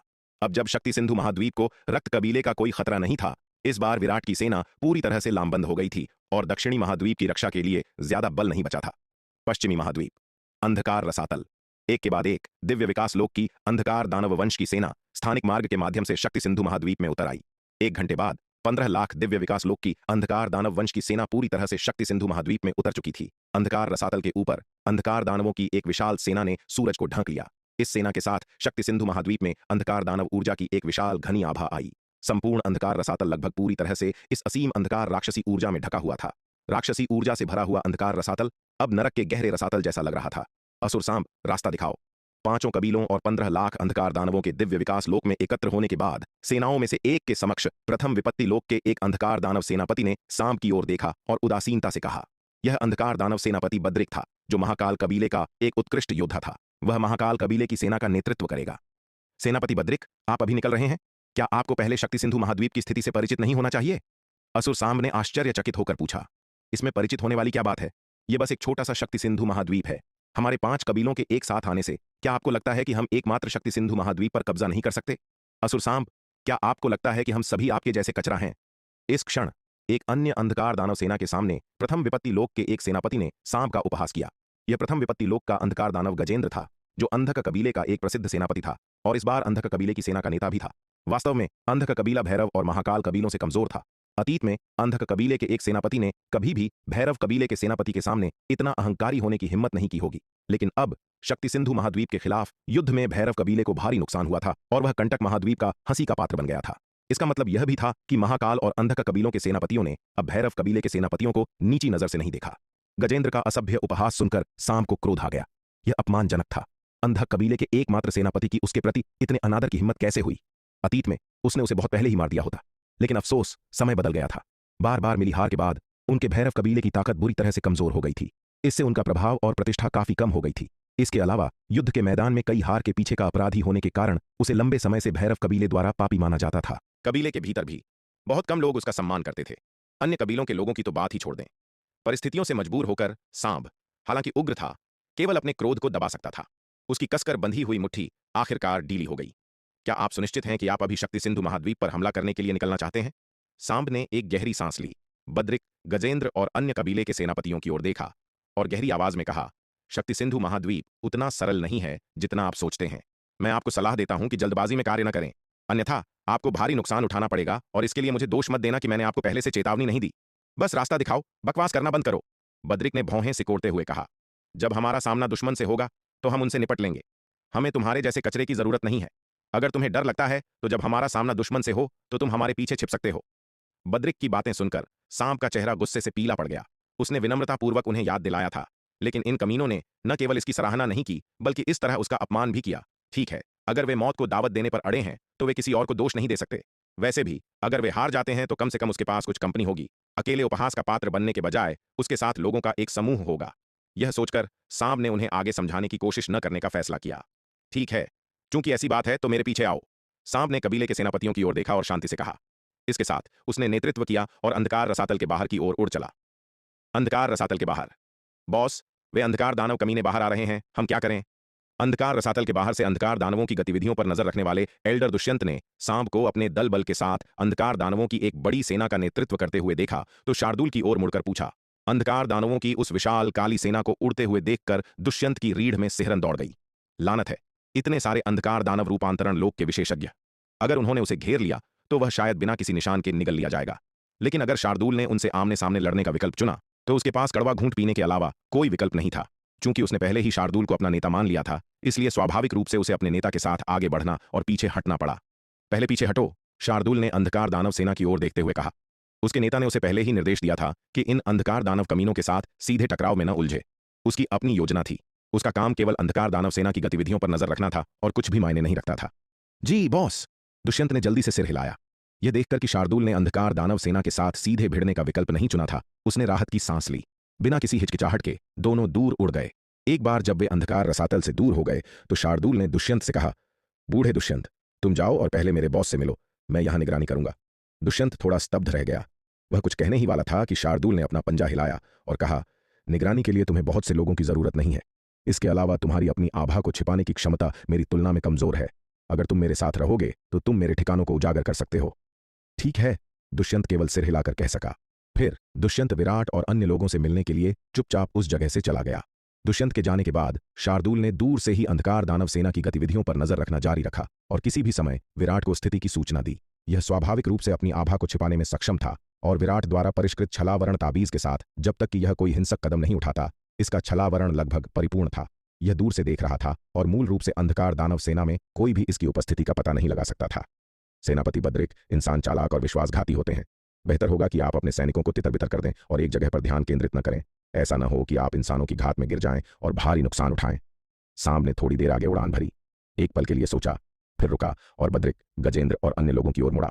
आखिरकार वे सभी अंधकार दानव वंश के सदस्य थे और उसे लगा कि उन्हें फिर से याद दिलाना उसकी जिम्मेदारी है। शक्ति सिंधु महाद्वीप के इंसान बहुत चालाक और विश्वासघाती हैं। उनके भैरव कबीले को एक से अधिक बार उनके हाथों नुकसान उठाना पड़ा है। अगर बद्रिक, गजेंद्र और अन्य लोग एक केंद्रित तरीके से मार्च करते हैं तो इंसानों द्वारा घात लगाए जाने पर उनके मारे जाने की संभावना है। घात लगाकर? मैं उनके घात लगाने का इंतजार कर रहा हूं, बद्रिक ने उपहास किया। अगर वे मुझ पर घात लगाने आते हैं तो मुझे उन्हें खोजने की परेशानी से बचाते हैं। सांब, बकवास करना बंद करो। यह मत सोचो कि हर कोई तुम्हारे जैसा बेकार है। बद्रिक की बातें सुनकर सांब अपना सिर हिलाने और आहें भरने से खुद को नहीं रोक सका। ठीक है, चूंकि वे सलाह नहीं मानेंगे और अपने ही तरीके से जाने पर अड़े थे, इसलिए वह कुछ नहीं कर सकता था। उसने 3 बार उन्हें सलाह देकर अपना कर्तव्य पहले ही पूरा कर लिया था। बद्रिक और उसका समूह मौत को दावत दे रहे थे और उन्हें अपने अलावा किसी और को दोष नहीं देना था। सांब मूल रूप से यह देख सकता था कि इस अभियान के सफल होने की वस्तुतः कोई संभावना नहीं थी। शक्ति सिंधु महाद्वीप के इंसानों के साथ अनगिनत लड़ाइयां लड़ने और बार बार भारी नुकसान उठाने के बाद वह बहुत अच्छी तरह से जानता था कि ये इंसान कितने चालाक और विश्वासघाती थे। ये खूनी सबक भैरव कबीले द्वारा चुकाए गए अपार बलिदानों का परिणाम थे। इन अहंकारी मूर्खों ने शक्ति सिंधु महाद्वीप के इंसानों को कम आंकने का दुस्साहस किया। एक दर्दनाक सबक उनका इंतजार कर रहा था। सांप आगे उड़ गया, रुक रुक कर अपने परिवेश का सर्वेक्षण करने लगा, घात से सावधान रहने लगा। हालांकि उसके सतर्क कार्यों ने बद्रिक, गजेंद्र और अन्य अंधकार दानवों का उपहास उड़ाया। बद्रिक, गजेंद्र और अन्य अंधकार दानव सेनापतियों द्वारा उकसाए और अपमानित किए जाने पर सांप को अपनी गति बढ़ाने के लिए मजबूर होना पड़ा। ऐसा लगता है कि यह महायुद्ध मेरी उम्मीद से कहीं ज्यादा आसान होगा, शार्दूल से संदेश मिलने के बाद विराट ने मुस्कुराते हुए कहा। शार्दूल ने अंधकार दानव सेना की सभी गतिविधियों का अवलोकन किया और जो जानकारी उसने देखी थी उसे वापस विराट को भेज दिया। आपका क्या मतलब है? उपाध्यक्ष दिवाकर ने तुरंत पूछा। भैरव कबीला पिछली लड़ाइयों के बाद मूल रूप से समाप्त हो गया है। इस अंधकार दानव सेना का मुख्य बल अब महाकाल कबीले, अंधक कबीले और 5 अन्य कबीलों की सेनाओं से युक्त है। इन 5 कबीलों के कमांडर स्पष्ट रूप से हमारे शक्ति सिंधु महाद्वीप को गंभीरता से नहीं लेते हैं, विराट ने मुस्कुराते हुए कहा। बहुत बढ़िया, उपाध्यक्ष दिवाकर ने खुशी से कहा। यह हमारे शक्ति सिंधु महाद्वीप के लिए वास्तव में अच्छी खबर है। वह दुश्मन के उन्हें कम आंकने से नहीं डरते थे। उन्हें जिस बात का सबसे ज्यादा डर था वह था दुश्मन का उन्हें गंभीरता से लेना। अगर इस बार सांप सेना का नेतृत्व कर रहा होता तो यह लड़ाई हमारे लिए बहुत अधिक कठिन होती, लेकिन अब सांप को स्पष्ट रूप से किनारे कर दिया गया है, जो वास्तव में हमारे शक्ति सिंधु महाद्वीप के लिए एक बड़ी बात है। विराट हंसा। सांप उनके शक्ति सिंधु महाद्वीप की स्थिति से कहीं अधिक परिचित था। इसके अलावा कई भारी नुकसान उठाने के बाद सांप को उसकी रणनीति की काफी स्पष्ट समझ थी। उसके लिए उन पर फिर से वही रणनीति अपनाना मुश्किल होगा और अगर योजना सफल भी हो जाती तो इसके अप्रभावी होने की संभावना थी। अगर सांप कमांडर होता तो उसे एक कठिन लड़ाई के लिए तैयार रहना पड़ता, लेकिन चूंकि सांप सेना का नेतृत्व नहीं कर रहा था, इसलिए इस लड़ाई में उपलब्ध रणनीतियां कहीं अधिक लचीली थीं। पहले इस्तेमाल की गई रणनीतियों का फिर से इस्तेमाल किया जा सकता था। विराट ने संकोच नहीं किया। वह तुरंत अंधकार दानव सेना के मार्चिंग मार्ग पर पहुंच गया और जाल बिछाना शुरू कर दिया। शार्दूल द्वारा अंधकार दानव सेना की गतिविधियों पर लगातार नजर रखने के कारण विराट आसानी से उनके मार्चिंग मार्ग का अनुमान लगा सकता था। सांप ने अंधकार दानव सेना का एक भव्य जुलूस में नेतृत्व किया। आसमान में उड़ते समय सांप को अचानक एक अस्पष्ट सी बेचैनी महसूस हुई। वह रुका और चारों ओर देखने लगा। सांप, अब क्या हुआ? यह देखकर बद्रिक ने भौहें सिकोड़ी और बेसब्री से कहा। मुझे लग रहा है कि कुछ ठीक नहीं है, सांप ने कहा। क्या गलत है? मुझे लगता है कि तुम शक्ति सिंधु महाद्वीप के इंसानों द्वारा अपनी बुद्धि से डरा दिए गए हो, जो पूरे रास्ते इतने संदिग्ध रहे हो। तुमने पहले कहा था कि कुछ गलत था, लेकिन क्या हुआ? बिल्कुल कुछ नहीं। तुम डरपोक चूहे, तुम हमारे अंधकार दानव वंश के लिए एक कलंक हो, बद्रिक ने ठंडे स्वर में कहा। 2 बार पहले जब सांप ने कहा कि कुछ गलत है तो उसने पूरी तरह से आपत्ति नहीं की थी। आखिरकार, हालांकि वह सांप को नीची नजर से देखता था, सांप ने कई बार शक्ति सिंधु महाद्वीप के इंसानों के साथ लड़ाई लड़ी थी। इसलिए उन दो मौकों पर जब सांप ने कहा कि कुछ गलत है, तो उसने भी सेना को रुकने और आसपास के क्षेत्र की सावधानीपूर्वक जांच करने का आदेश दिया था। लेकिन उस सावधानीपूर्वक जांच के बाद कुछ भी नहीं मिला। लगातार 2 बार इस स्थिति का सामना करने के बाद सांप के प्रति बद्रिक का तिरस्कार अपने चरम पर पहुंच गया था और अब वह उस पर बिल्कुल भी भरोसा नहीं करता था। यह आदमी पूरी तरह से बेकार है, न केवल अक्षम बल्कि कायर भी। अंधकार दानव वंश का अपमान। बद्रिक की बातें सुनकर सांप एक पल के लिए निःशब्द रह गया। क्या ऐसा हो सकता है कि बहुत घबराने के कारण उसे सिर्फ मतिभ्रम हो रहा हो? उसे यह एहसास पहले भी 2 बार हो चुका था, लेकिन खोजने के बाद भी उसे कुछ असामान्य नहीं मिला था। सांप, तुम किस बात की देर कर रहे हो? तुम कचरे के टुकड़े, आगे बढ़ो और रास्ता दिखाओ। गजेंद्र ने सांप की ओर देखा और बेसब्री से चिल्लाया। वह अब सांप के व्यवहार के प्रति तिरस्कार से भर गया था। अगर उसने पहले केवल सांप को नीची नजर से देखा था, तो अब उसे उसके लिए घृणा के अलावा और कुछ महसूस नहीं होता था। अंधकार दानव एक ऐसा वंश है जो लड़ाई का सम्मान करता है और मजबूत का सम्मान करता है। वे बलवानों को उच्च सम्मान देते हैं और उनकी पूजा करते हैं, जबकि कमजोरों के प्रति घोर अवमानना और तिरस्कार दिखाते हैं। सांप का कायरतापूर्ण व्यवहार अंधकार दानवों के लिए एक कलंक है। न केवल बद्रिक और गजेंद्र, बल्कि महाकाल कबीले और अंधक कबीले सहित 5 अंधकार दानव कबीलों का लगभग हर सदस्य सांप से घृणा करता है। सांप, मुझे पता है कि तुम डरे हुए हो। चिंता मत करो। हमें दुश्मन के पास ले जाने के बाद तुम्हें युद्ध के मैदान में लड़ने की जरूरत नहीं है। तुम वापस अंधकार रसातल की गहराई में भाग सकते हो और वहीं छिप सकते हो। तो यही कारण है कि भैरव कबीले को शक्ति सिंधु महाद्वीप पर इतने भारी नुकसान हुए हैं। पता चला है भैरव कबीला ऐसे डरपोक कायरों से भरा है। आह, मैं भैरव कबीले का कुछ सम्मान करता था। क्या बर्बादी है। ऐसे डरपोक चूहों के साथ जुड़ना शर्म की बात है। कबीले के सेनापतियों के मुंह से उपहासपूर्ण टिप्पणियों की एक श्रृंखला निकली। इस तरह के निर्मम उपहास और अपमान का सामना करते हुए सांप गुस्से से कांप उठा। उसकी सावधानी पूरी तरह से उन्हें शक्ति सिंधु महाद्वीप के इंसानों के जाल में पड़ने से रोकने के लिए थी। समझे जाने के बजाय उसके अच्छे इरादों का इस तरह के क्रूर उपहास के साथ सामना किया गया। इसने सांप के हृदय में जिम्मेदारी के अंतिम अंश को भी बुझा दिया। ठीक है, चूंकि तुम इस पर जोर देते हो, तो अगर कुछ भी गलत होता है तो मुझे दोष मत देना। सांप इस पर और नहीं टिका रहा। उसका चेहरा ठंडा था, क्योंकि उसने रास्ता दिखाना जारी रखा। चलते रहो। बद्रिक ने अपना हाथ हिलाते हुए अपनी महाकाल कबीले की सेना को आदेश दिया। अंधक सहित अन्य 4 कबीलों के कमांडरों ने भी अपनी सेनाओं को जारी रखने का आदेश दिया। हालांकि जैसे ही उन्होंने उड़ान फिर से शुरू की, बद्रिक, गजेंद्र और अन्य अंधकार दानव कमांडरों को अचानक संकट का एक घातक एहसास हुआ। अच्छा नहीं है, बद्रिक चिल्लाया। जैसे ही वह अपनी अंधकार दानव सेना को सतर्क रहने का आदेश देने वाला था, आसमान में एक बहरा कर देने वाली दहाड़ गूंज उठी। Boom, crack. पल भर में पूरा आसमान अंतहीन बैंगनी बिजली से भर गया। आह! इस बैंगनी बिजली की बमबारी के तहत अंधकार दानव सेना से पीड़ा की चीखें गूंज उठीं। इन बैंगनी बिजली के बोल्ट की बमबारी से अनगिनत अंधकार दानव सैनिक राख में बदल गए। दिव्य विकास लोक के कई अंधकार दानव सैनिकों के पास धुएं के गुच्छों में बदलने से पहले चीखने का भी समय नहीं था। इस अंधकार दानव सेना के ऊपर दूर आसमान में विराट ने प्रलयंकारी दृश्य देखा और मदद नहीं कर सका, लेकिन उसकी रीढ़ में सिहरन दौड़ गई। यह हत्या का व्यूह स्वाभाविक रूप से उसके द्वारा स्थापित किया गया था, लेकिन स्वयं विराट को भी यह उम्मीद नहीं थी कि इसकी शक्ति इतनी भयानक होगी। इस हत्या के व्यूह को स्थापित करने के लिए उपयोग की जाने वाली मुख्य सामग्री नव आकाश विद्युत संग्रह ताबीज थी, जिसने शक्ति सिंधु महाद्वीप पर योद्धाओं के क्लेशों से आसमानी बिजली को अवशोषित कर लिया था। इनमें से अधिकांश नव आकाश विद्युत संग्रह ताबीजों ने 5वीं आसमानी बिजली को अवशोषित किया, जबकि एक छोटे हिस्से ने चौथी को अवशोषित किया। बेशक उन सभी में सबसे शक्तिशाली नव आकाश विद्युत संग्रह ताबीज था, जिसने हिमशिखा के क्लेश के दौरान 7वीं आसमानी बिजली को अवशोषित किया था। इस आसमानी बिजली का आतंक ऐसा था कि द्वितीय विपत्ति लोक का एक कमजोर विशेषज्ञ भी इसका सामना करने में सक्षम नहीं हो सकता था। जब आसमानी बिजली फटी, तो इसने तुरंत 20 प्रथम विपत्ति लोक के अंधकार दानव वंश के विशेषज्ञों का सफाया कर दिया। दिव्य विकास लोक के अंधकार दानव वंश के सैनिकों की संख्या अनगिनत थी, जो इसकी शक्ति के तहत नष्ट हो गए। इस धरती को हिला देने वाले विस्फोट में 279 प्रथम विपत्ति लोक के अंधकार दानव वंश के विशेषज्ञों में से 1/3 से अधिक मारे गए। शेष जीवित प्रथम विपत्ति लोक के अंधकार दानव वंश के विशेषज्ञों में से आधे से अधिक घायल हो गए। जहां तक 15 लाख दिव्य विकास लोक की अंधकार दानव वंश की सेना का सवाल है, उसे सीधे तौर पर लगभग आधे का नुकसान उठाना पड़ा। इस तरह की भारी जीत ने विराट को भी चौंका दिया। मूल रूप से विराट ने सोचा था कि 40 या 50 प्रथम विपत्ति लोक के अंधकार दानव वंश के सदस्यों को मारना पहले से ही एक बड़ी उपलब्धि होगी, लेकिन वास्तविक परिणाम उसकी उम्मीदों से कहीं अधिक थे। अपार जीत को देखकर विराट उत्साहित होने से खुद को नहीं रोक सका। उसने जो भी कठिन योजना बनाई थी, यह वास्तव में उसके लायक था। इस योजना की सफलता सुनिश्चित करने के लिए विराट ने बहुत प्रयास किए थे। आधिकारिक तौर पर इस हत्या के व्यूह को स्थापित करने से पहले उसने जानबूझकर अंधकार दानव वंश के मार्चिंग मार्ग के साथ 2 डिकॉय संरचनाएं रखीं। उनका उद्देश्य अंधकार दानव वंश के भीतर कलह बोना और सांप को अन्य अंधकार दानव कमांडरों का विश्वास पूरी तरह से खो देना था। और जैसा कि यह निकला, यह रणनीति काफी प्रभावी थी। यदि उसने शुरू से ही यह हत्या का व्यूह स्थापित किया होता, तो सांप की सतर्कता को देखते हुए वह वास्तव में इसकी खोज कर सकता था। यहां तक कि अगर वह अंधकार दानवों के स्काउटिंग के दौरान हत्या के व्यूह को विस्फोट कर देता, तो भी नुकसान सीमित होने की संभावना थी। आखिरकार अंधकार दानव वंश के मुख्य बल ने अभी तक हत्या के व्यूह में प्रवेश नहीं किया था और अभी भी काफी दूर था। उन परिस्थितियों में भले ही हत्या का व्यूह अभी भी अंधकार दानव सेना को कुछ नुकसान पहुंचा सकता था, लेकिन इसने वह प्रभाव कभी हासिल नहीं किया होता जो अब हुआ है। इससे पता चलता है कि किसी दुश्मन का सामना करते समय कभी भी लापरवाह नहीं होना चाहिए। एक शेर भी एक खरगोश का शिकार करने के लिए अपनी पूरी ताकत का उपयोग करता है। दुश्मन को कम आंकना आपदा के समान है। मारो! विराट ने घात लगाए बैठे रूपांतरण लोक के विशेषज्ञों के समूह को आदेश दिया। इसके साथ उसने अंधकार दानव सेना की ओर प्रभार का नेतृत्व किया। विराट के आदेश पर शार्दूल, उपाध्यक्ष Diwakar, Elder Dushyant, Suryaveer, Elder Rohan, Elder Ranvijay, Elder Yashpal, Elder Damodar, Elder Yogita, महारानी रेणुका, हिमशिखा, चंपा, आयु और अन्य ने अंधकार दानव सेना की ओर प्रभार लिया। बद्रिक अपनी भारी क्षतिग्रस्त अंधकार दानव सेना को देखकर पीले पड़ गए। उस क्षण उसके भीतर अंतहीन पछतावा उमड़ पड़ा।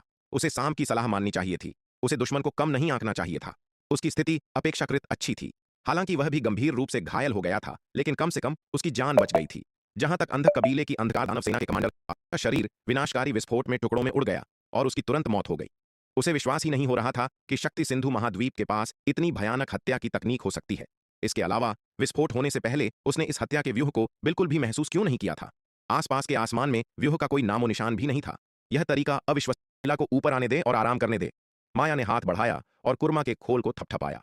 चूंकि यहां सवारी है तो मैं अकेले यात्रा करने की जहमत क्यों उठाऊं? कुर्मा ने उसकी ओर देखा।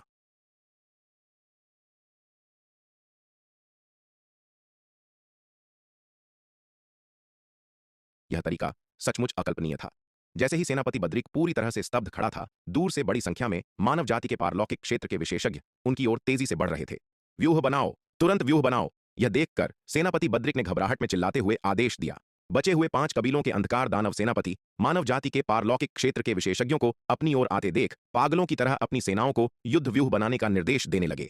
दुर्भाग्य से इतनी भारी क्षति उठाने के बाद 5 कबीलों की सेनाएं अब पूरी तरह से तितर-बितर हो चुकी थीं और उनके लिए इतने कम समय में फिर से व्यूह बनाना असंभव था। इससे पहले कि वे अपने युद्ध व्यूह को फिर से तैयार कर पाते, विराट का स्वर्ण ड्रैगन अवतार पहले ही मानव पारलौकिक क्षेत्र के विशेषज्ञों के एक बड़े समूह के साथ वहां पहुंच चुका था। व्यूह निर्माण! विराट के स्वर्ण ड्रैगन अवतार ने गर्जना की। हालांकि अंधकार दानव वंश ने अपने पारलौकिक क्षेत्र के 1/3 से अधिक विशेषज्ञों को खो दिया था, फिर भी 160 से अधिक पारलौकिक क्षेत्र के विशेषज्ञ अभी भी जीवित थे। इसके अलावा वहां दिव्य विकास लोक के स्तर के 7 लाख से अधिक अंधकार दानव सैनिक मौजूद थे। ऐसे दुर्जय शत्रु का सामना करते हुए विराट ने जरा सी भी लापरवाही करने की हिम्मत नहीं की। विराट के आदेश पर उपाध्यक्ष दिवाकर, सूर्यवीर, एल्डर रोहन, एल्डर योगिता, दिव्य पवन महल की स्वामिनी महारानी रेणुका, महारानी श्वेता और अन्य लोगों ने तेजी से दिव्य पंख तलवार व्यूह का निर्माण किया। उन्होंने आज से पहले अनगिनत बार इस व्यूह का अभ्यास किया था, इसलिए उनके व्यूह बनाने की गति अत्यंत तीव्र थी। Sir sir sir! दिव्य पंख तलवार व्यूह बनाने के बाद विराट के स्वर्ण ड्रैगन अवतार के नेतृत्व में वे सीधे अंधकार दानव वंश की सेना पर टूट पड़े। तलवार व्यूह से अनगिनत तीक्ष्ण तलवार ऊर्जाएं फूट पड़ी। आहा! इस तलवार व्यूह के प्रहार के तहत अनगिनत अंधकार दानव वंश के सैनिक मारे गए। केवल 1 दर्जन सांसों के समय में विराट के स्वर्ण ड्रैगन अवतार ने पारलौकिक क्षेत्र के विशेषज्ञों के एक समूह का नेतृत्व करते हुए अंधकार दानव वंश की सेना को पूरी तरह से तहस-नहस कर दिया था। इस हमले में उन्होंने पारलौकिक क्षेत्र के 30 से अधिक अंधकार दानव विशेषज्ञों और 1 लाख से अधिक दिव्य विकास लोक के अंधकार दानव सैनिकों को मार गिराया। एक तरफ से अंधकार दानव सेना का सफाया करने के बाद विराट का स्वर्ण ड्रैगन अवतार पारलौकिक क्षेत्र के विशेषज्ञों के एक समूह को वापस ले आया और एक बार फिर से अंधकार दानव सेना के बीच से चीरता हुआ निकल गया। इस आर पार की लड़ाई के बाद 60 से अधिक पारलौकिक क्षेत्र के अंधकार दानव विशेषज्ञ दिव्य पंख तलवार व्यूह में मारे गए थे और 2 लाख से अधिक दिव्य विकास लोक के अंधकार दानव सैनिक अपनी जान गंवा चुके थे। युद्ध व्यूह के बिना ये दिव्य विकास लोक के अंधकार दानव सैनिक चॉपिंग बोर्ड पर रखी मछलियों की तरह थे, जो पूरी तरह से अपने शिकारियों की दया पर निर्भर थे। इस बीच शार्दूल ने एल्डर दुष्यंत के साथ मिलकर अंधकार दानव सेना पर धावा बोल दिया और वे भी आर पार की लड़ाई लड़ने लगे। इस समय पूरी अंधकार दानव सेना पूर्ण अराजकता में थी और शार्दूल का हमला भेड़ों के झुंड में घुसे एक बाघ के समान था, जिसे रोकना असंभव था। शार्दूल लाखों मील लंबे एक विशाल सफेद बाघ में बदल गया, जिसने अपना खून से सना जबड़ा खोला और अंधकार दानव सेना को निगलना शुरू कर दिया। उसके पंजों के एक ही प्रहार से विशाल बाघ के पंजे नीचे गिरे, जिससे अनगिनत अंधकार दानव सैनिक मांस के लोथड़ों में बदल गए। उसकी लंबी पूंछ एक विशाल लोहे के कोड़े की तरह घूमी, जिससे अनगिनत अंधकार दानव सैनिक हवा में उड़ गए। एल्डर दुष्यंत शार्दूल के ठीक बगल में चल रहे थे, अपनी लंबी तलवार को आसानी से घुमा रहे थे और अंधकार दानव सैनिकों को बेरहमी से ऐसे काट रहे थे जैसे कि तरबूज काट रहे हों। पीछे हटो, पीछे हटो, जल्दी पीछे हटो! यह देखकर सेनापति बद्रिक और अन्य अंधकार दानव सेनापतियों की वहां रुकने की हिम्मत नहीं हुई और उन्होंने जल्दबाजी में अपनी सेनाओं को पीछे हटने का नेतृत्व किया। मानव जाति के महाविपत्ति लोक के विशेषज्ञों के हमले के तहत वे किसी भी तरह का प्रतिरोध करने में पूरी तरह से असमर्थ थे। युद्ध व्यूह बनाना तो दूर की बात थी, युद्ध व्यूह के बिना दिव्य विकास लोक की ये अंधकार दानव सेनाएं चॉपिंग बोर्ड पर रखी मछलियों से ज्यादा कुछ नहीं थीं। लड़ाई जारी रखने का मतलब केवल उनका पूर्ण विनाश ही होना था। पीछे हटना? तुम्हें लगता है तुम मेरे सामने से पीछे हट सकते हो? तुम मुझे कितना कम आंकते हो? सेनापति बद्रिक के शब्द सुनकर शार्दूल ने आसमान की ओर देखकर दहाड़ लगाई और भागती हुई अंधकार दानव सेना का पीछा किया। विराट का स्वर्ण ड्रैगन अवतार, उपाध्यक्ष दिवाकर, सूर्यवीर, एल्डर योगिता, दिव्य पवन महल की स्वामिनी महारानी रेणुका, महारानी श्वेता और अन्य लोगों ने भी भागती हुई अंधकार दानव सेना का पीछा किया। चूंकि अंधकार दानव सेना तितर बितर हो रही थी, इसलिए सभी के लिए उनका पीछा करने के लिए दिव्य पंख तलवार व्यूह बनाना मुश्किल था। अंत में विराट केवल 10-10 लोगों की छोटी टीमें बनाकर ही भागती हुई अंधकार दानव सेना का पीछा करवा सकता था। दूसरी ओर विराट का असली शरीर बादलों वाली नाव पर सवार होकर तलवार संप्रदाय की एक विशाल सेना का नेतृत्व कर रहा था, और वे भी तेजी से उस ओर बढ़ रहे थे। विराट ने दिव्य विकास लोक और आरोहण लोक के इन मानव सैनिकों को आसपास घात लगाकर नहीं बिठाया था। आखिरकार इन सैनिकों की संख्या बहुत अधिक थी, और यदि वे आसपास घात लगाकर बैठते तो उनके निशानों को पूरी तरह से छिपाना मुश्किल होता। यदि अंधकार दानवों को कुछ गड़बड़ लगती और वे योजना को बिगाड़ देते तो यह एक बहुत बड़ी समस्या बन जाती। इसलिए मानव सेना युद्ध के मैदान से बहुत दूर एक स्थान पर प्रतीक्षा कर रही थी। योजना सफल होते ही विराट का असली शरीर तुरंत इस स्थान की ओर सेना का नेतृत्व करता। दुर्भाग्य से यह योजना विराट की उम्मीद से कहीं अधिक सुचारू रूप से चली। जब तक उसका स्वर्ण ड्रैगन अवतार मानव पारलौकिक क्षेत्र के विशेषज्ञों के एक समूह का नेतृत्व करके अंधकार दानव सेना को खदेड़ चुका था, तब तक उसके असली शरीर की मानव सेना वहां पहुंची भी नहीं थी। इस महान युद्ध में दिव्य विकास लोक और आरोहण लोक की मानव सेना को युद्ध के लगभग समाप्त होने से पहले भाग लेने का कोई अवसर ही नहीं मिला। यह महान युद्ध जल्दी शुरू हुआ और जल्दी ही समाप्त हो गया। इसके बाद मूल रूप से युद्ध के मैदान को साफ करने और भागे हुए सैनिकों का शिकार करने का समय था।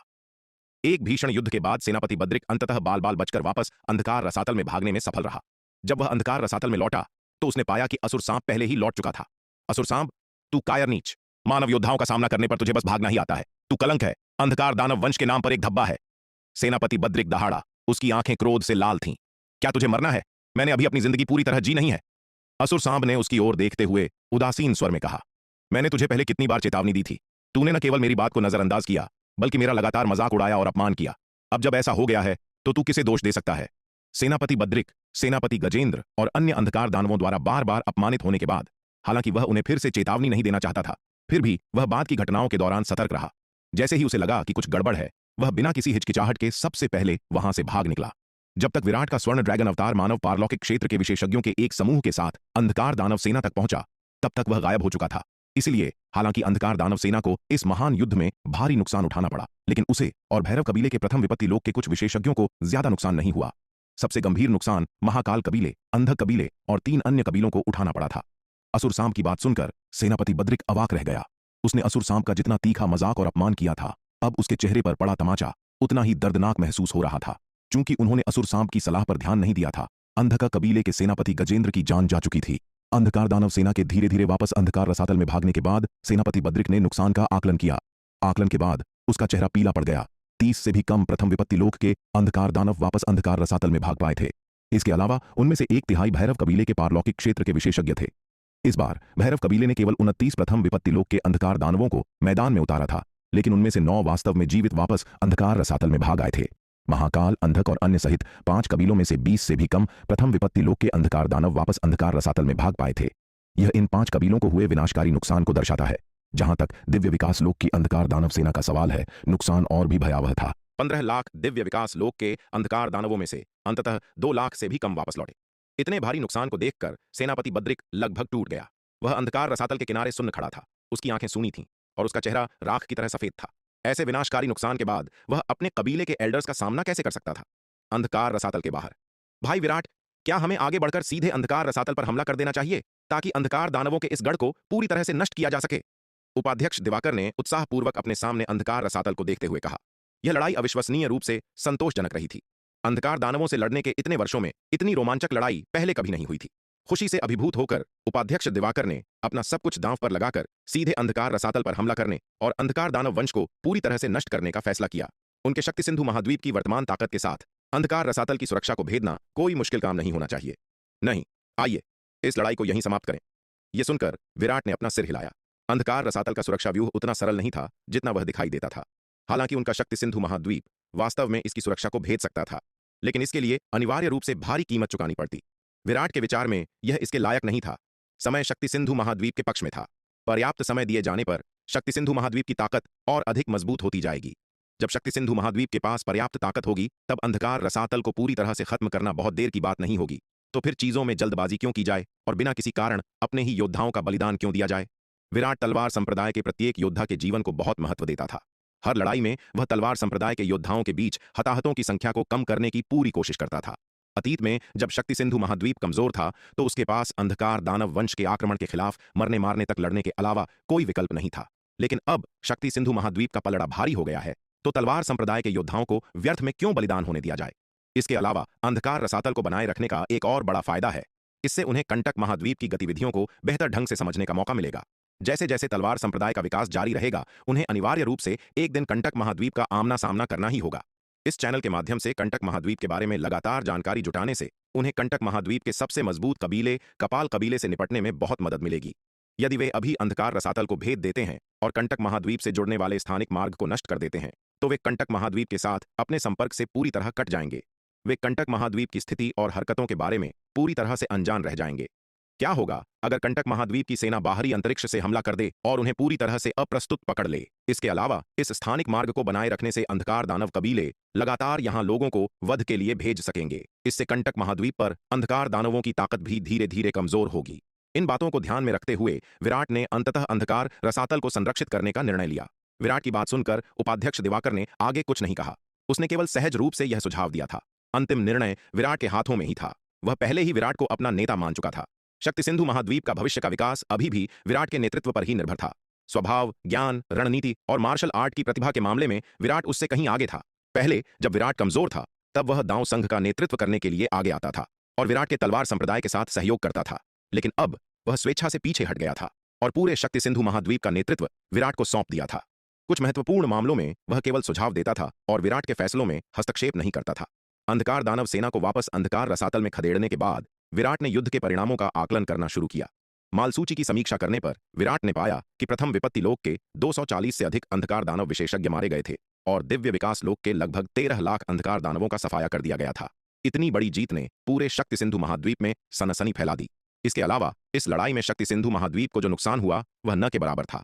जब यह खबर फैली तो पूरा शक्ति सिंधु महाद्वीप खुशी से झूम उठा। विराट स्वाभाविक रूप से इस जबरदस्त उपलब्धि से प्रसन्न था। युद्ध के मैदान को साफ करने के बाद उसने दक्षिणी महाद्वीप में एक भव्य भोज का आयोजन किया, जिसमें तीनों सेनाओं को पुरस्कृत करने के लिए बड़ी मात्रा में खजाने और संसाधन बांटे गए। भोज में तृतीय संस्करण का नागदंत चावल, प्राचीन महाद्वीप की विशाल मछलियां, प्राचीन महाद्वीप के आड़ू, प्राचीन दिव्य धारा मदिरा और गोलियों की बोतलें परोसी गईं।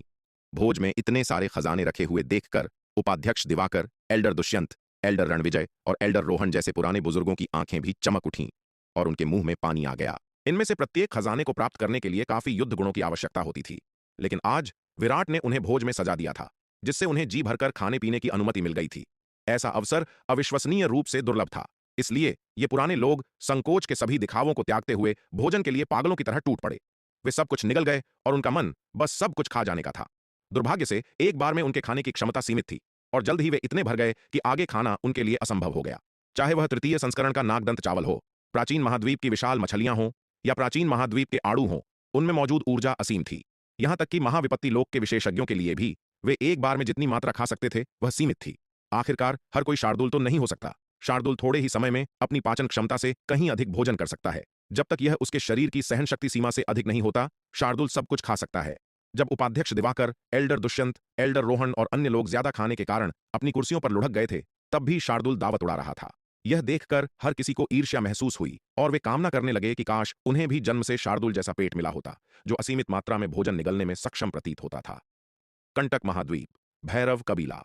क्या प्रथम विपत्ति लोक के 279 योद्धाओं में से 30 से भी कम बचे हैं और 15 लाख दिव्य विकास लोक के सैनिकों में से केवल 2 लाख जीवित हैं? सेनापति बद्रिक की रिपोर्ट सुनकर महाकाल कबीले के प्रमुख फणींद्र अविश्वास से उछल पड़े। बद्रिक, क्या तुम्हें यकीन है कि तुमसे कोई गलती नहीं हुई है? अंधक कबीले के प्रमुख दानिश ने भी अविश्वास से पूछा। गजेंद्र कहां है? वह कहां है? उसे यहां लाओ, मैं खुद उससे पूछना चाहता हूं। बद्रिक सच कह रहा है। इस बार हम शक्ति सिंधु महाद्वीप के इंसानों के घात में फंस गए और हमें भारी नुकसान उठाना पड़ा। गजेंद्र उसी पल मारा गया जब मार्क व्यूह में विस्फोट हुआ, असुरसाम ने बीच में टोकते हुए कहा। क्या गजेंद्र भी मारा गया? प्रमुख दानिश ने सदमे में चिल्लाते हुए कहा। सेनापति बद्रिक ने अपना सिर झुका लिया। उसकी एक भी शब्द बोलने की हिम्मत नहीं हुई। असुरसाम, तू कचरे का टुकड़ा, तू किस काम का है? तू इतने सालों से शक्ति सिंधु महाद्वीप में है और फिर भी तूने हमारी सेना को शक्ति सिंधु महाद्वीप के इंसानों द्वारा घात लगाकर हमला करने दिया।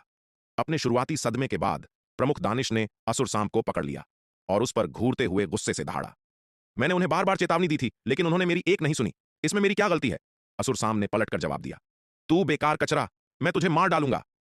असुर सांब के शब्द सुनकर प्रमुख दानिश दहाड़ा और अपना गुस्सा निकालने के लिए असुर सांब को मारने ही वाला था। हालांकि जैसे ही वह प्रहार करने वाला था, एक भयानक ताकत ने उस पर हमला कर दिया। प्रमुख दानिश चौंक गया और असुर सांब को छोड़कर उस ताकत का सामना करने के लिए जल्दी से अपनी हथेली घुमाई। एक गगनभेदी गर्जना के साथ प्रमुख दानिश का पूरा शरीर झटके से कांप उठा और वह सैकड़ों मील दूर जा गिरा। महाअसुर मल्लाक्ष, इस सबका क्या मतलब है?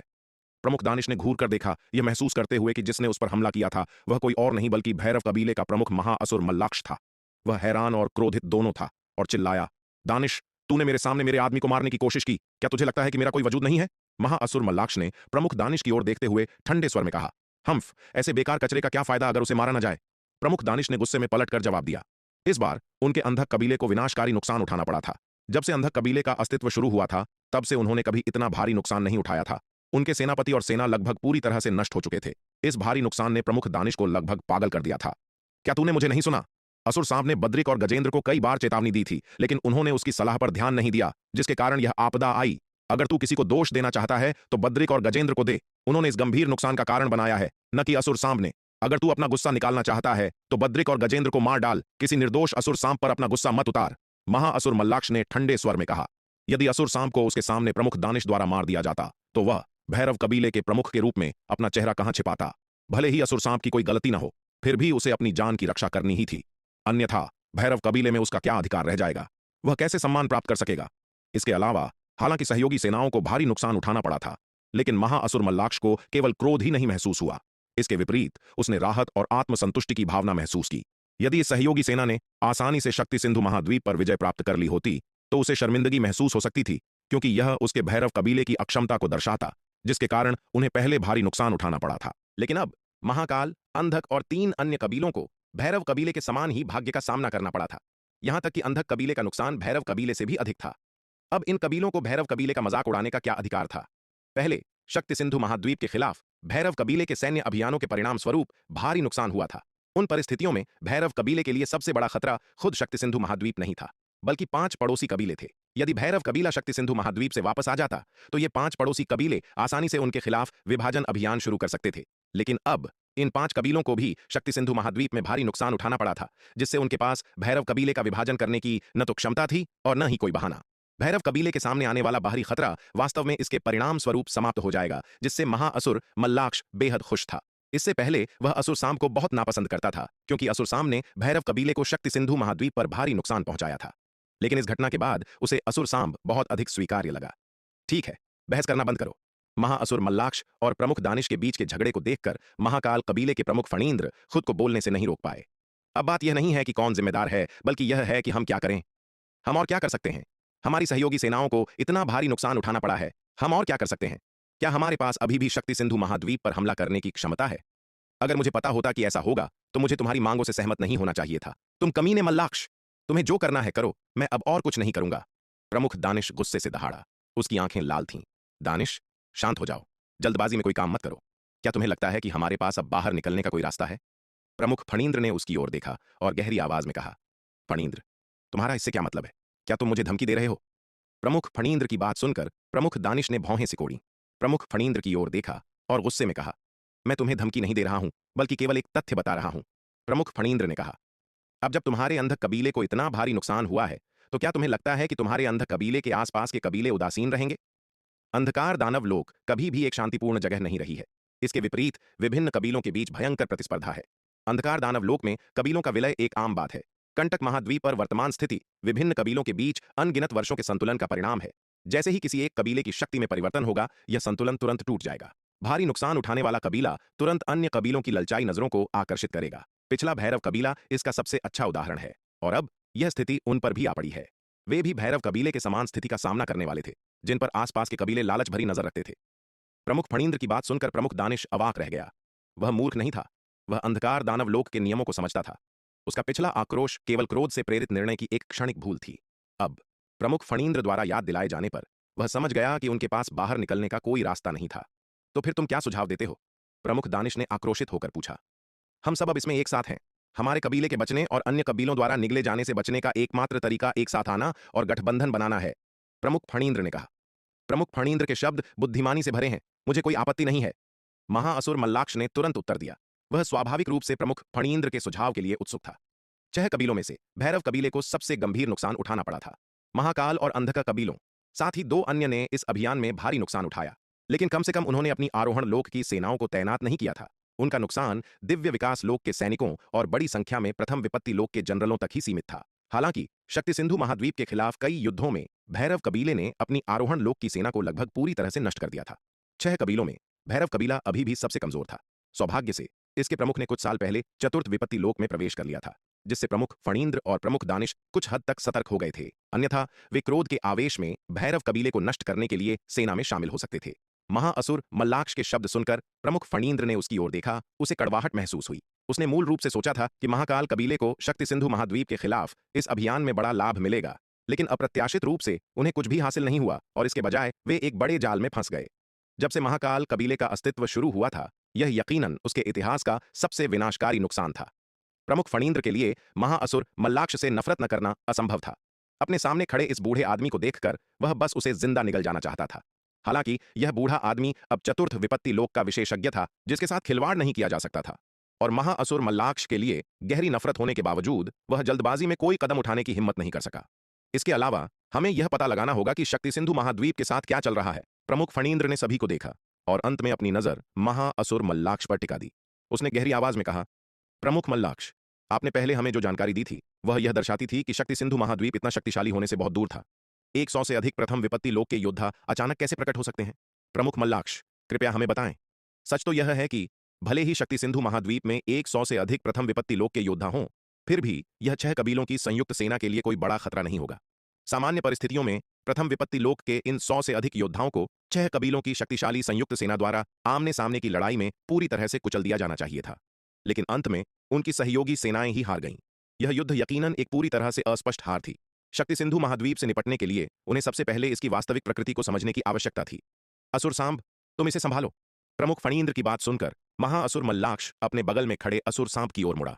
जब शक्ति सिंधु महाद्वीप को समझने की बात आई तो असुर सांब से बेहतर कोई नहीं जानता था। मूल रूप से शक्ति सिंधु महाद्वीप के बारे में सबसे ज्यादा जानने वाला व्यक्ति सेनापति क्रूर होना चाहिए था, जो वहां करोड़ों वर्षों से रह रहा था। लेकिन दुर्भाग्य से सेनापति क्रूर बहुत पहले ही शक्ति सिंधु महाद्वीप के योद्धाओं द्वारा मारा जा चुका था। इसलिए अब जो शक्ति सिंधु महाद्वीप के बारे में सबसे ज्यादा जानता था वह असुर सांब था, जो वहां लड़ने वाले शुरुआती जनरलों में से एक था। हाँ प्रमुख, महाअसुर मल्लाक्ष का आदेश सुनकर असुर सांब ने तुरंत उत्तर दिया। दरअसल शुरुआत में शक्ति सिंधु महाद्वीप बहुत कमजोर था। जब मैंने पहली बार सेनापति क्रूर के साथ शक्ति सिंधु महाद्वीप की सेना के खिलाफ लड़ाई लड़ी थी तो हमने लगभग उनकी मुख्य सेना का सफाया कर दिया था। हालांकि शक्ति सिंधु महाद्वीप के योद्धा निडर और अथक थे। वे लगातार आत्मविनाश कर रहे थे। अंततः सेनापति क्रूर को थकाकर मौत के घाट उतार दिया। इससे उस लड़ाई में हमारे भैरव कबीले की अंतिम हार हुई। उस समय शक्ति सिंधु महाद्वीप में एक भी सच्चा पारलौकिक क्षेत्र का योद्धा नहीं था। लेकिन शक्ति सिंधु महाद्वीप के विकास की गति भयानक है। उनकी ताकत लगभग हर दिन नाटकीय रूप से बढ़ती है। हर बार जब हम शक्ति सिंधु महाद्वीप के खिलाफ लड़ते हैं तो हम पाते हैं कि उनकी ताकत काफी बढ़ गई है। इसके अलावा कुछ साल पहले एक गुफा जिसके अमर स्तर के होने का संदेह था, शक्ति सिंधु महाद्वीप के उत्तर पश्चिमी राज्य में गिर गई थी। शक्ति सिंधु महाद्वीप पर अचानक इतने सारे पारलौकिक क्षेत्र के विशेषज्ञों के प्रकट होने का कारण यह हो सकता है कि उन्हें उस गुफा में किसी प्रकार का अवसर प्राप्त हुआ है। असुर सांब ने उपस्थित सभी लोगों को शक्ति सिंधु महाद्वीप के बारे में जो कुछ भी जानता था वह सब बताया। असुर सांब का वृत्तांत सुनने के बाद उपस्थित सभी लोग मौन हो गए। ऐसा लगता है कि शक्ति सिंधु महाद्वीप के रहस्य काफी गहरे हैं। हालांकि यह भेदने के लिए एक बहुत ही कठिन अखरोट है। प्रमुख फणींद्र ने आह भरी। अगर असुर सांब की बात सच थी तो शक्ति सिंधु महाद्वीप की ताकत वास्तव में इतनी अधिक नहीं थी। बात सिर्फ इतनी थी कि शक्ति सिंधु महाद्वीप के इंसान बहुत ज्यादा चालाक थे। भैरव कबीले के साथ अपनी कई झड़पों में उन्होंने शायद ही कभी उन्हें सीधे बल से हराया था। अधिक बार उन्होंने जीत हासिल करने के लिए सरल योजनाओं और चालों पर भरोसा किया। यहां तक कि इस बार भी 6 कबीलों की संयुक्त सेना इसलिए नहीं हारी क्योंकि वे शक्ति सिंधु महाद्वीप की तुलना में कमजोर थे, बल्कि इसलिए क्योंकि वे शक्ति सिंधु महाद्वीप के जाल में फंस गए, जिसके कारण उनकी करारी हार हुई। आमने सामने की टक्कर में 6 कबीलों की संयुक्त सेना शक्ति सिंधु महाद्वीप से कभी नहीं हारती। यह हार इतनी अपमानजनक थी कि प्रमुख फणींद्र और प्रमुख दानिश सहित 5 कबीलों के प्रमुखों को बेहद दुखी महसूस हुआ। एक गठबंधन बनाने का फैसला करने के बाद और कुछ चर्चा के बाद अंधक सहित 4 कबीलों ने सर्वसम्मति से महाकाल कबीले के प्रमुख फणींद्र को अपने गठबंधन के नेता के रूप में चुना। हालांकि भैरव कबीले का प्रमुख महाअसुर मल्लाक्ष 6 कबीलों में सबसे शक्तिशाली था, लेकिन प्रमुख फणींद्र और प्रमुख दानिश सहित अन्य 5 कबीलों के प्रमुख मल्लाक्ष से नफरत करते थे, क्योंकि उसने उनके कबीलों को इस रसातल में धकेल दिया था जिससे उन्हें भारी नुकसान उठाना पड़ा था। वे सभी महाअसुर मल्लाक्ष को जिंदा निगल जाना चाहते थे। वे उसे गठबंधन के नेता के रूप में कैसे चुन सकते थे? यदि यह तथ्य न होता कि इस बूढ़े कमीने मल्लाक्ष ने पहले ही चतुर्थ विपत्ति लोक में प्रवेश कर लिया था, तो वे उसे मारने के लिए हाथ मिलाने की भी इच्छा रखते। 5 कबीलों के सर्वसम्मत निर्णय का सामना करते हुए महाअसुर मल्लाक्ष हालांकि कुछ हद तक अनिच्छुक था, केवल बेबसी में वास्तविकता को स्वीकार कर सकता था। हालांकि उसने अब चतुर्थ विपत्ति लोक में प्रवेश कर लिया था, लेकिन वह अकेले 5 कबीलों का मुकाबला नहीं कर सकता था। यदि उसने वास्तव में महाकाल कबीले, अंधक कबीले और अन्य 2 कबीलों को नाराज कर दिया, तो यदि वे हाथ मिला लेते तो वे अभी भी भैरव कबीले का सफाया कर सकते थे। हालांकि वह एक चतुर्थ विपत्ति लोक का विशेषज्ञ इन 5 कबीलों को भारी कीमत चुकाने पर मजबूर कर सकता था, लेकिन अंत में 5 कबीलों के संयुक्त हमले के तहत उसका बचना मुश्किल था। इसलिए इन परिस्थितियों में महाअसुर मल्लाक्ष ने बुद्धिमानी से वास्तविकता को स्वीकार किया। सभी लोग, क्या आप अभी भी शक्ति सिंधु महाद्वीप के खिलाफ लड़ाई जारी रखने का इरादा रखते हैं? समूह द्वारा अपने नेता का चुनाव करने के बाद महाअसुर मल्लाक्ष ने सभी की ओर देखा और पूछा। महाअसुर मल्लाक्ष की बात सुनकर प्रमुख फणींद्र, प्रमुख दानिश और अन्य लोग क्रोध की लहर महसूस करने से खुद को नहीं रोक सके। लानत है, वह बूढ़ा कुत्ता, उसने उन्हें इस मुसीबत में घसीटा जिससे उनके कबीलों को भारी नुकसान हुआ, और अब वह पूछ रहा है कि क्या वे लड़ना जारी रखेंगे? सहयोगी सेना के प्रस्थान से पहले उसने यह क्यों नहीं पूछा? अब जब बात यहां तक आ पहुंची है, तो क्या वे पीछे हटना वहन कर सकते हैं? यदि वे रुककर अब पीछे हटते हैं, तो न केवल उनके कबीले कंटक महाद्वीप के लिए एक कलंक बन जाएंगे, बल्कि उन्हें अपने स्वयं के कबीलों को स्पष्टीकरण देने में भी कठिनाई होगी। उन्हें इतना भारी नुकसान उठाना पड़ा है और उन्हें कुछ नहीं मिला है, जबकि दुश्मन अभी भी जीवित और स्वस्थ है। उन्हें उनके अपने ही कबीले वाले मौत का श्राप देंगे। वे कबीला प्रमुख के रूप में अपना पद भी खो सकते हैं। तो बात इस मुकाम पर आ गई है, भले ही उन्हें अपने दांत पीसने पड़े, उन्हें लड़ना जारी रखना होगा। बकवास, अगर हम आगे नहीं बढ़ते हैं तो तुम्हारा भैरव कबीला हमारे नुकसान की भरपाई करेगा। प्रमुख दानिश अब खुद को रोक नहीं पाया और महाअसुर मल्लाक्ष को घूरते हुए उसे गालियां देने लगा। महाअसुर मल्लाक्ष के बूढ़े चेहरे को देखकर ही उसे बदला लेने की इच्छा महसूस हो रही थी। दानिश, मुझे थोड़ा सम्मान दिखाओ, मैं तुम्हें लंबे समय से बर्दाश्त कर रहा हूं। महाअसुर मल्लाक्ष ने गंभीरता से कहा। यह कमीना उस पर चिल्ला रहा था, बिल्कुल सम्मान नहीं दिखा रहा था, जिसने महाअसुर मल्लाक्ष को क्रोधित कर दिया। क्या तुम मुझसे लड़ना चाहते हो? आओ, मैं तुमसे नहीं डरता। प्रमुख दानिश ने टेबल पर मुक्का मारा, खड़ा हुआ और महाअसुर मल्लाक्ष पर दहाड़ा। ठीक है, तुम दोनों शांत हो जाओ। यह देखकर कि प्रमुख दानिश और महाअसुर मल्लाक्ष लड़ने ही वाले थे, प्रमुख फणींद्र ने जल्दी से हस्तक्षेप किया। अभी हमारी सबसे महत्वपूर्ण बात यह चर्चा करना है कि शक्ति सिंधु महाद्वीप से कैसे निपटा जाए, न कि आपस में लड़ना। हालांकि वह महाअसुर मल्लाक्ष से भी बहुत क्रोधित था, लेकिन अब वह 6 कबीले गठबंधन का नेता था और स्वाभाविक रूप से आंतरिक विवादों को सुलझाने का दायित्व रखता था। यदि भैरव कबीले और अंधक कबीले ने गठबंधन बनने के पहले ही दिन से लड़ना शुरू कर दिया, तो शक्ति सिंधु महाद्वीप पर हमला करने की चर्चा करने का क्या मतलब था? प्रमुख फणींद्र के समझाने पर महाअसुर मल्लाक्ष और प्रमुख दानिश अंततः रुक गए। फणींद्र, इसके लिए तुम्हारे पास क्या अच्छे विचार हैं? महाअसुर मल्लाक्ष ने प्रमुख फणींद्र की ओर देखते हुए पूछा। शक्ति सिंधु महाद्वीप से निपटने के बारे में उसके विचार समाप्त हो गए थे। अब भैरव कबीले की आरोहण लोक और दिव्य विकास लोक की सेनाएं लगभग पूरी तरह से नष्ट हो चुकी हैं और प्रथम विपत्ति लोक के 10 से भी कम अंधकार दानव बचे हैं। बड़ी संख्या में आरोहण लोक और दिव्य विकास लोक के अंधकार दानवों को खोने के बाद भैरव कबीले का भविष्य अनिवार्य रूप से समाप्त हो गया है। वह जिन कबीलों के साथ एकजुट हो सकता है, वे केवल महाकाल और अंधक कबीले हैं, कुल मिलाकर 5। अब यहां तक कि इन 5 कबीलों को भी इतना भारी नुकसान उठाना पड़ा है। वह वास्तव में शक्ति सिंधु महाद्वीप से निपटने का कोई तरीका नहीं सोच पा रहा है। अब हमें अभी भी अधिक कबीलों को एकजुट करने और उन्हें अपने अभियानों में शामिल करने की आवश्यकता है। प्रमुख फणींद्र ने एक पल के लिए विचार किया और कहा, अगले अभियान के लिए शक्ति सिंधु महाद्वीप को हराने की कोई भी संभावना होने के लिए हमें कम से कम द्वितीय विपत्ति लोक के विशेषज्ञों को भेजना चाहिए। इस लड़ाई के बाद उसने शक्ति सिंधु महाद्वीप को कम आंकने की हिम्मत नहीं की।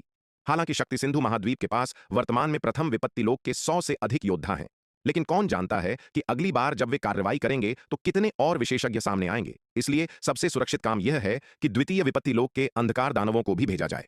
तो मैं अन्य कबीलों को एकजुट करने का यह महत्वपूर्ण कार्य प्रमुख फणींद्र को सौंपता हूं। महाअसुर मल्लाक्ष ने यह सुनकर तुरंत कहा। पहले ही उनके भैरव कबीले ने महाकाल, अंधक और 3 अन्य कबीलों को एकजुट करने के लिए एक भारी कीमत चुकाई थी। अब भैरव कबीले के पास बहुत कम बचा था। इसके अलावा अब जो लोग शक्ति सिंधु महाद्वीप पर हमला करने के बारे में सबसे ज्यादा चिंतित थे, वे भैरव कबीला नहीं बल्कि महाकाल, अंधक और अन्य 3 कबीले थे। महाअसुर मल्लाक्ष स्वाभाविक रूप से बलि का बकरा नहीं बनना चाहता था। महाअसुर मल्लाक्ष की बात सुनकर प्रमुख फणींद्र ने मन ही मन उसे कोसा। लानत है, ये बूढ़ा आदमी, ये वास्तव में इससे अपने हाथ धो रहा है। इन 5 कबीलों को मुसीबत में घसीटने के बाद वह अब बिना किसी खरोंच के दूर जाना चाहता है। मुफ्त में कुछ भी नहीं मिलता। अपनी व्यक्तिगत क्षमता में मुझे संदेह है कि मैं कई कबीलों को एकजुट कर सकता हूं। अब जबकि हमारे 6 कबीले एक हो गए हैं, हमें हम छहों के सामान्य नाम से अन्य कबीलों के साथ एकजुट होना चाहिए। केवल इसी तरह से हम संभावित रूप से अधिक कबीलों को एकजुट कर सकते हैं। जहां तक अन्य कबीलों के साथ एकजुट होने की लागत का सवाल है, वे लागतें स्वाभाविक रूप से हम छहों द्वारा साझा की जाएंगी। प्रमुख फणींद्र ने भीड़ पर नजर डालते हुए कहा। वह इतना मूर्ख नहीं था कि केवल महाकाल कबीले के नाम पर अन्य कबीलों को एकजुट करे, अन्यथा सभी लागतें अकेले उनके महाकाल कबीले को वहन करनी पड़ेंगी। अगर उसने ऐसा करने की हिम्मत की तो महाकाल कबीले द्वारा उसे मौत का श्राप दिया जाएगा और वह प्रमुख के रूप में बने रहने के बारे में भूल सकता था।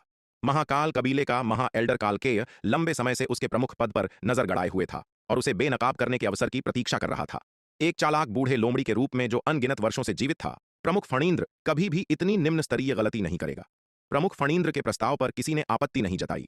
वे पहले से ही सहयोगी थे, इसलिए यदि उन्हें अन्य कबीलों के साथ एकजुट होना था तो अपने गठबंधन के नाम पर ऐसा करना अधिक प्रभावी होगा। हालांकि उनके 5 कबीलों को इस लड़ाई में भारी नुकसान उठाना पड़ा था, लेकिन भैरव कबीले के साथ साथ 6 कबीलों का गठबंधन अभी भी एक ऐसी ताकत था जिसे अनदेखा नहीं किया जा सकता था। छोटे कबीलों को उनके गठबंधन के सामने झुकना ही पड़ता। यह देखकर कि अन्य कबीले सर्वसम्मति से प्रमुख फणींद्र के प्रस्ताव से सहमत हैं, महाअसुर मल्लाक्ष ने स्वाभाविक रूप से खड़े होने और अकेले आपत्ति करने की हिम्मत नहीं की। इस घटना के कारण 5 कबीले उससे पहले ही काफी असंतुष्ट थे और यदि वह उनका विरोध करना जारी रखता तो उसे अन्य कबीलों से और भी अधिक घृणा मिल सकती थी। मैं आप सभी को कुछ याद दिलाना चाहूंगा, महाअसुर मल्लाक्ष ने प्रमुख फणींद्र, प्रमुख दानिश और अन्य लोगों की ओर देखते हुए कहा। क्या बात है? प्रमुख फणींद्र ने पूछा। अंधकार रसातल में स्थापित रक्षा व्यूह काफी शक्तिशाली है, लेकिन शक्ति सिंधु महाद्वीप की ताकत अब बहुत अलग है। मुझे चिंता है कि वहां का रक्षा व्यूह शक्ति सिंधु महाद्वीप के वर्तमान हमले का सामना करने के लिए पर्याप्त नहीं होगा। अगर शक्ति सिंधु महाद्वीप अंधकार रसातल के रक्षा व्यूह को तोड़ देता है और शक्ति सिंधु महाद्वीप से जुड़ने वाले स्थानिक मार्ग को नष्ट कर देता है तो हमारी सभी बाद की योजनाएं संभवतः व्यर्थ हो जाएंगी, महाअसुर मल्लाक्ष ने कहा। उस स्थिति में तुम भैरव कबीले जल्दी क्यों नहीं करते और अंधकार रसातल के रक्षा व्यूह को मजबूत करने का कोई तरीका क्यों नहीं ढूंढते? तुम यहां किस बात का इंतजार कर रहे हो? प्रमुख दानिश ने गुस्से में चिल्लाकर कहा। अगर शक्ति सिंधु महाद्वीप से जुड़ने वाले स्थानिक मार्ग को शक्ति सिंधु महाद्वीप द्वारा वास्तव में नष्ट कर दिया गया तो यह एक बड़ी समस्या होगी। हमारे भैरव कबीले के पास सीमित संख्या में महाविपत्ति लोक की दिव्य कलाकृतियां हैं। अंधकार रसातल के रक्षा व्यूह को मजबूत करने के लिए हमें सभी के संयुक्त प्रयासों की आवश्यकता है, महाअसुर मल्लाक्ष ने कहा। महाअसुर मल्लाक्ष के शब्द सुनकर प्रमुख फणींद्र और प्रमुख दानिश सहित कबीले के प्रमुख तुरंत गंभीर हो गए। लानत है, इस बूढ़े कुत्ते मल्लाक्ष ने उन्हें किस तरह के रसातल में धकेल दिया था। लेकिन चूंकि बात यहां तक आ ही गई थी, भले ही वे अनिच्छुक थे, उनके पास अपनी संबंधित कलाकृतियों को निकालने और अपने रक्षा व्यूह को मजबूत करने के लिए उन्हें स्थानिक मार्ग से अंधकार रसातल में भेजने के अलावा कोई विकल्प नहीं था। आखिरकार यदि शक्ति सिंधु महाद्वीप से जुड़ने वाले स्थानिक मार्ग को वास्तव में शक्ति सिंधु महाद्वीप द्वारा नष्ट कर दिया गया तो वे इसके परिणामों को सहन नहीं कर पाएंगे। जीवन शक्ति वाले उच्च स्तरीय विशेषज्ञ को पारित करने के लिए एक स्थानिक मार्ग के लिए आवश्यक शर्तें बहुत अधिक कठोर थीं, लेकिन वहां कलाकृतियां भेजना अपेक्षाकृत बहुत आसान था। इन जादुई कलाकृतियों को वितरित करने के बाद 6 कबीलों के प्रमुख, प्रमुख फणींद्र, महाअसुर मल्लाक्ष, प्रमुख दानिश और अन्य आसपास के अन्य छोटे कबीलों से संपर्क करने के लिए निकल पड़े। उन्हें शक्ति सिंधु महाद्वीप पर हमला करने में अपने गठबंधन में शामिल होने के लिए लामबंद किया। दक्षिणी महाद्वीप। दावत के बाद हर कोई तितर-बितर हो गया। इस महान युद्ध के बाद शक्ति सिंधु महाद्वीप अंततः शांति की अवधि का आनंद ले सकता था। सबके लिए जो तनाव बढ़ता जा रहा था वह आखिरकार अस्थायी रूप से कम हो गया। ठाकुर गोकुल और पारलौकिक क्षेत्र के विशेषज्ञों के समूह ने पहरा देने के लिए दक्षिणी सागर में मुहर पर लौटने से पहले सभी का गर्मजोशी से अभिवादन किया। दक्षिणी सागर मुहर पर लौटने के बाद ठाकुर गोकुल के चेहरे पर मुस्कान धीरे धीरे फीकी पड़ गई और उसकी जगह एक अत्यंत भद्दे भाव ने ले ली। उन्हें वास्तव में उम्मीद नहीं थी कि शक्ति सिंधु महाद्वीप इतने शक्तिशाली स्तर तक विकसित हो गया है। शक्ति सिंधु महाद्वीप और शून्य समाधि महाद्वीप से पारलौकिक क्षेत्र के विशेषज्ञों की संयुक्त संख्या 100 से अधिक हो गई थी। कुछ समय पहले उसने सुना था कि विराट ने एक बार फिर से नवधारा महाद्वीप को सील कर दिया था और उसने उस समय अनुमान लगाया था कि विराट शायद फिर से कुछ कर रहा था। लेकिन अब ऐसा लगता है कि यह सब इन मार्शल कलाकारों के महाविपत्ति लोक में प्रवेश करने के रहस्य से जुड़ा है। इतने कम समय में इतने सारे महाविपत्ति लोक विशेषज्ञ सामने आए हैं। बिना किसी संदेह के ठाकुर गोकुल जानता था कि विराट के पास कोई तरीका होना चाहिए जिससे मार्शल कलाकार 100% सफलता दर के साथ महाविपत्ति लोक में प्रवेश कर सकें। अन्यथा शक्ति सिंधु महाद्वीप और शून्य समाधि महाद्वीप के लिए इतने कम समय में इतने सारे महाविपत्ति लोक के विशेषज्ञों का उभरना असंभव होगा। लेकिन दुर्भाग्य से ठाकुर गोकुल अभी भी यह पता नहीं लगा सका कि यह रहस्य क्या था। आखिरकार नव आकाश विद्युत संग्रह ताबीज अब पूरे तलवार संप्रदाय में शीर्ष रहस्यों में से एक है। संबंधित कर्मियों के अलावा कोई भी इसके अस्तित्व के बारे में नहीं जानता है, तो स्वाभाविक रूप से ठाकुर गोकुल को ऐसा रहस्य नहीं मिल सका। इस बात को लेकर ठाकुर गोकुल को बहुत गुस्सा आया। विराट ने न केवल उसे ऐसे अवसर का आनंद लेने दिया बल्कि उसने उससे यह खबर भी छुपा कर रखी। इससे साफ जाहिर हो गया था कि उसे अपना नहीं माना जाता था। मानव जाति के लिए मुहर की रखवाली करने वाले सबसे उच्च श्रेणी के एल्डर के रूप में ठाकुर गोकुल ने मानवता के लिए बहुत बड़ा योगदान दिया था और उत्कृष्ट सेवा प्रदान की थी। यह सचमुच घृणित था कि उसके साथ इतना अलग व्यवहार किया जा रहा था। इस समय ठाकुर गोकुल को विराट, पूरे तलवार संप्रदाय और पूरे दांव संघ से अत्यधिक घृणा महसूस हो रही थी। हालांकि यद्यपि ठाकुर गोकुल विराट और तलवार संप्रदाय के लिए अत्यधिक घृणा को आश्रय दे रहा था, उसने इसे सतह पर नहीं दिखाया।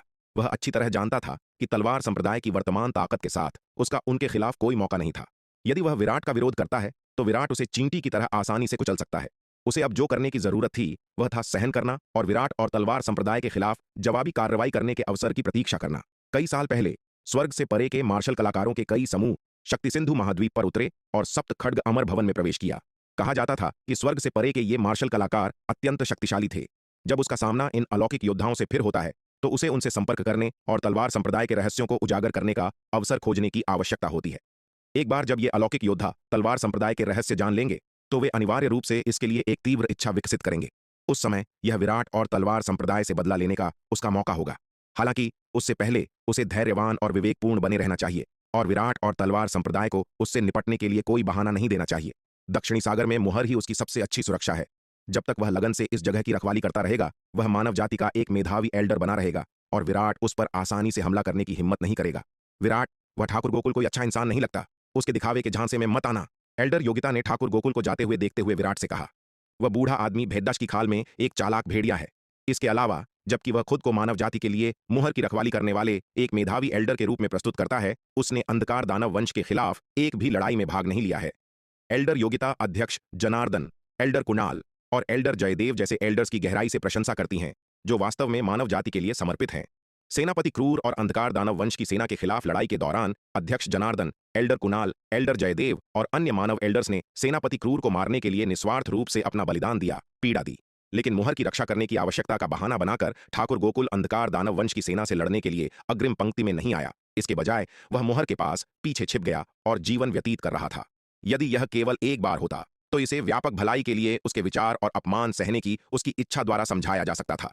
लेकिन यह बार बार हुआ और उसने अंधकार दानव वंश के खिलाफ सभी प्रमुख लड़ाइयों में एक बार भी युद्ध के मैदान में कदम नहीं रखा था। इस बहाने पर विश्वास करना कठिन था। इसलिए एल्डर योगिता ठाकुर गोकुल को घोर अवमानना की दृष्टि से देखती थीं, विशेष रूप से चूंकि यह कायर बूढ़ा आदमी हमेशा खुद को मानव जाति का एक मेधावी एल्डर मानता था। यह उसके लिए और भी असहनीय था। उसे डर था कि विराट ठाकुर गोकुल की चापलूसी की बातों से धोखा खा जाएगा। इसलिए ठाकुर गोकुल के जाने के बाद वह विराट को याद दिलाने से खुद को नहीं रोक पाई। सीनियर योगिता, मुझे पता है, विराट मुस्कुराया और बोला। मुझे ठीक ठीक पता है कि वह किस तरह का इंसान है। यहां तक कि एल्डर योगिता जैसा स्पष्टवादी भी देख सकता था कि ठाकुर गोकुल किस तरह का व्यक्ति था, तो वह कैसे नहीं जान सकता था। विराट, चूंकि तुम जानते हो कि वह किस तरह का इंसान है तो तुम उसके अस्तित्व को बर्दाश्त क्यों कर रहे हो? बस उसे सीधे मार डालो ताकि यह बूढ़ा आदमी सामने आकर रास्ते में न आता रहे, एल्डर योगिता ने कहा। सीनियर योगिता, यह ऐसा कुछ नहीं है जिसे आप इतनी आसानी से खत्म कर सकते हैं, विराट ने बेबसी से कहा। वह अभी भी सतह पर मानव जाति के लिए मुहर की रखवाली करने वाला एक मेधावी अधिकारी है और उसने कुछ भी अपमानजनक नहीं किया है। उसे मारना दुनिया को समझाना मुश्किल होगा। समझाना मुश्किल क्या है? उसके जैसा इंसान जो मुस्कुराते हुए भी छुरा छिपाता है, जिसका इरादा गलत है, उसे मारना ठीक है। समझाने के लिए क्या है? एल्डर योगिता ने तिरस्कार पूर्वक कहा। सीनियर योगिता के पास गहरी अंतर्दृष्टि है और वे स्वाभाविक रूप से देख सकते हैं कि ठाकुर गोकुल किस तरह का इंसान है। लेकिन इस दुनिया में हर किसी के पास सीनियर योग्यता की तरह ज्ञान और दृष्टि नहीं है। ठाकुर गोकुल के दिखावे से आज भी कई लोग धोखा खा जाते हैं। विराट हंस पड़ा। विराट की बात सुनकर एल्डर योगिता तुरंत प्रसन्न हो उठी। हा हा हा, बिल्कुल नहीं विराट, तुम मेरी चापलूसी कर रहे हो। तुम जैसा कहते हो मैं उतनी अद्भुत नहीं हूं।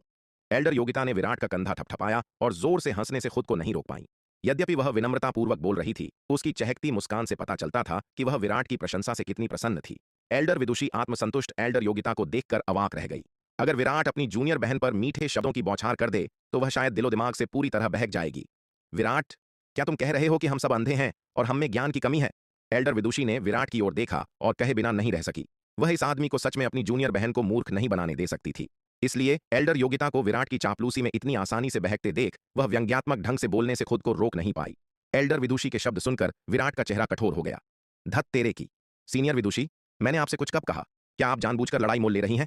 सीनियर विदुषी, मेरा वह मतलब नहीं था, विराट ने तुरंत सफाई दी। तो तुम्हारा क्या मतलब है? एल्डर विदुषी का उसे बख्शने का कोई इरादा नहीं था। उसने उसे घूरा और उस पर दबाव डालना जारी रखा। वह इस छोकरे को उसकी जूनियर बहन को चुराने की कोशिश में कैसे सफल होने दे सकती थी? आज वह उसे सबक सिखाने पर तुली थी।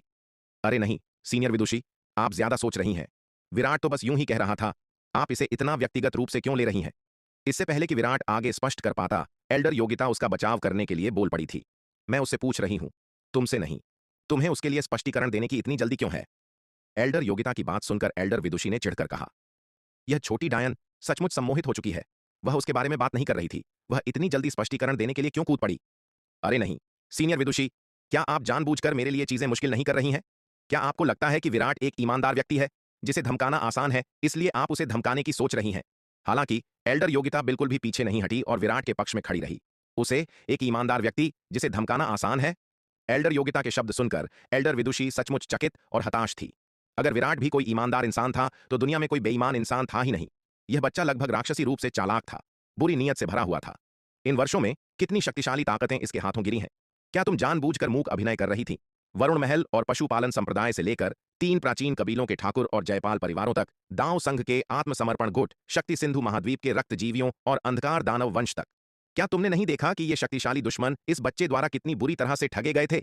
ऐसे धूर्त और दुष्ट मानसिकता वाले व्यक्ति को एल्डर योगिता के मुंह में आसानी से दबंगई करने वाला ईमानदार व्यक्ति बताया गया। एल्डर विदुषी का सिर चकराने लगा। उसकी जूनियर बहन तो बिल्कुल ही सुधार के परे थी। हम्फ, क्या मैं गलत हूं? अगर विराट ईमानदार और आसानी से दबने वाला नहीं होता तो तुम और शालिनी उसे इतनी बार क्यों धमकाती? एल्डर योगिता ने अपनी भुजाएं पार कर लीं और खर्राटे भरे। क्या मैं उसे अक्सर धमकाती हूं? एल्डर विदुषी ने अपनी नाक की ओर इशारा किया, अविश्वास में देखते हुए। क्या इस छोटी बच्ची को पता भी है कि वह क्या कह रही थी? वह लगभग उसे पागल कर रही थी। विराट यह देखकर कि दोनों उसके कारण बहस शुरू करने ही वाली थीं, शर्मिंदगी महसूस किए बिना नहीं रह सका। वह वहां और अधिक देर तक नहीं रह सका। एल्डर योगिता और एल्डर विदुषी के असावधानी का फायदा उठाते हुए वह खिसक गया। विराट, मुझे बताओ, क्या मैंने कभी तुम्हें धमकाया है? एल्डर विदुषी गुस्से से पलटी और विराट की ओर देखा। अरे, विराट कहां है? वह कहां गया? उसने अपना सिर घुमाया और पाया कि विराट बिना कोई निशान छोड़े गायब हो गया था। जैसे ही विराट अपने आवास पर लौटा और साधना करने के लिए अनंत परम मीनार के दूसरे स्तर में प्रवेश करने ही वाला था, उसके भाव अचानक से कठोर हो गए। उम्मीद के मुताबिक अंधकार दानव वंश ने अंततः अंधकार रसातल के रक्षा व्यूह को मजबूत कर लिया है। विराट ने कंटक महाद्वीप की दिशा में देखा। उसकी आंखों में एक विचारशील भाव था। अंधकार रसातल में उसका अंधकार दानव वंश का पुतला अवतार पहले ही स्थानिक मार्ग के माध्यम से अंधकार दानव वंश को एक के बाद एक महाविपत्ति लोक दिव्य अस्त्र भेजते हुए देख चुका था। बचे हुए प्रथम विपत्ति लोक के अंधकार दानव वंश के सदस्य जो वापस अंधकार रसातल में भाग आए थे, वे इन महाविपत्ति लोक दिव्य अस्त्र का उपयोग रक्षा व्यूह को मजबूत करने के लिए कर रहे थे। इस बार अंधकार दानव वंश ने 100 से अधिक महाविपत्ति लोक दिव्य अस्त्र भेजे, जिनमें लगभग 100 प्रथम विपत्ति दिव्य अस्त्र, 20 द्वितीय विपत्ति दिव्य अस्त्र और 6 तृतीय विपत्ति दिव्य अस्त्र शामिल थे। इस मजबूती के बाद संपूर्ण अंधकार रसातल व्यावहारिक रूप से अभेद्य हो गया था। यहां तक कि चतुर्थ विपत्ति लोक या यहां तक कि पंचम विपत्ति लोक के विशेषज्ञों के लिए भी अंधकार रसातल के रक्षा व्यूह को तोड़ना मुश्किल होगा। ऐसा लगता है कि अंधकार दानव वंश के साथ यह युद्ध जल्दी समाप्त होने की संभावना नहीं है।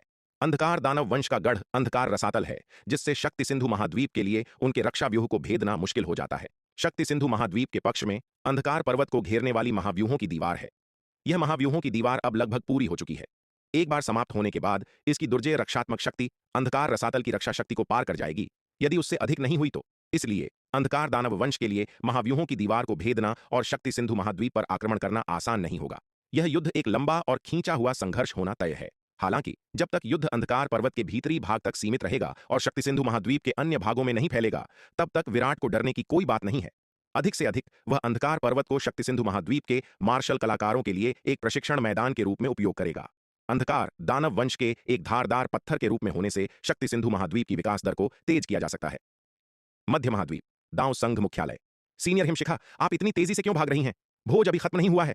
वैदेही ने हिमशिखा के साथ चलते हुए उत्सुकता से पूछा। उसने भोज के आधिकारिक तौर पर समाप्त होने से ठीक पहले हिमशिखा को जल्दबाजी में अपनी सीट छोड़ते देखा था। हिमशिखा के इस कृत्य ने वैदेही को बहुत हैरान किया। उसने मूल रूप से भोज के बाद एक बड़ा मुनाफा कमाने की योजना बनाई थी। इस बार विराट असामान्य रूप से उदार था और कई बेहतरीन चीजें लेकर आया था। भले ही हर कोई अपना पेट भर ले, फिर भी वे सभी दुर्लभ और कीमती सामग्री को समाप्त करने का कोई रास्ता नहीं था। वैदेही शेष खजाने से बेहद ईर्ष्या कर रही थी। वह दावत के खत्म होने का इंतजार कर रही थी ताकि वह बचा हुआ सामान पैक कर सके और अपने साथ ले जा सके। आखिरकार जब तक हर कोई खा रहा था, तब तक वह कुछ भी करने की हिम्मत नहीं करती, चाहे वह उसकी कितनी ही लालसा क्यों न करे। जैसे ही दावत खत्म होने वाली थी और वह अपना सामान समेटने ही वाली थी, उसने हिमशिखा को जल्दबाजी में जाते हुए देखा। हिमशिखा के इस कदम से वैदेही बहुत हैरान थी। वह समझ नहीं पा रही थी कि दावत आधिकारिक रूप से खत्म होने का इंतजार करने की बजाय हिमशिखा इस समय क्यों चली गई। हालांकि भ्रम के बावजूद हिमशिखा की समर्पित प्रशंसक के रूप में उसने भी उसका अनुसरण किया। अंधकार दानव वंश के साथ इस भीषण युद्ध के बाद मुझे लगता है कि मेरी ताकत में अभी और सुधार की आवश्यकता है। इसीलिए मेरी योजना वहां और समय बर्बाद करने की नहीं है। बेहतर होगा कि मैं वापस आऊं और जितनी जल्दी हो सके अपनी साधना शुरू कर दूं। वैदेही के सवाल को सुनकर हिमशिखा ने एक अस्पष्ट और अत्यंत कमजोर स्पष्टीकरण दिया। वास्तव में वह खुद भी इस स्पष्टीकरण पर विश्वास नहीं करती थी, लेकिन वह सच्चाई नहीं बता सकती थी कि उसे डर था कि विराट उसके पीछे आ जाएगा, जिसके कारण वह इतनी जल्दबाजी में चली गई थी। इससे उसकी बहुत बेइज्जती होती। इससे पहले जब उसने विराट को चुनौती दी थी, तो वह उसके स्वर्ण ड्रैगन अवतार से हार गई थी। अवतार उसे वापस उसके महल में खींच ले गया और उसकी भयानक उपस्थिति ने सचमुच उसे डरा दिया था।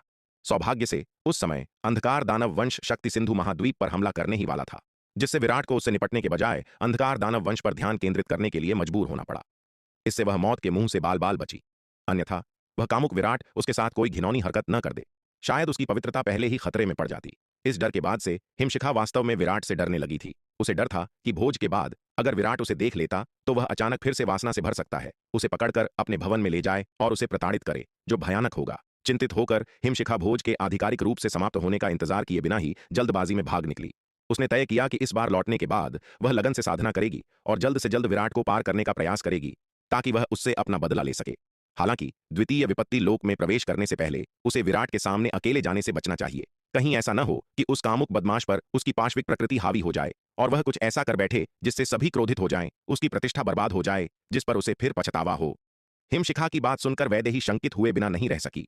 उसे हमेशा लगता था कि ये शब्द सिर्फ हिमशिखा का बहाना थे, उसका असली कारण नहीं।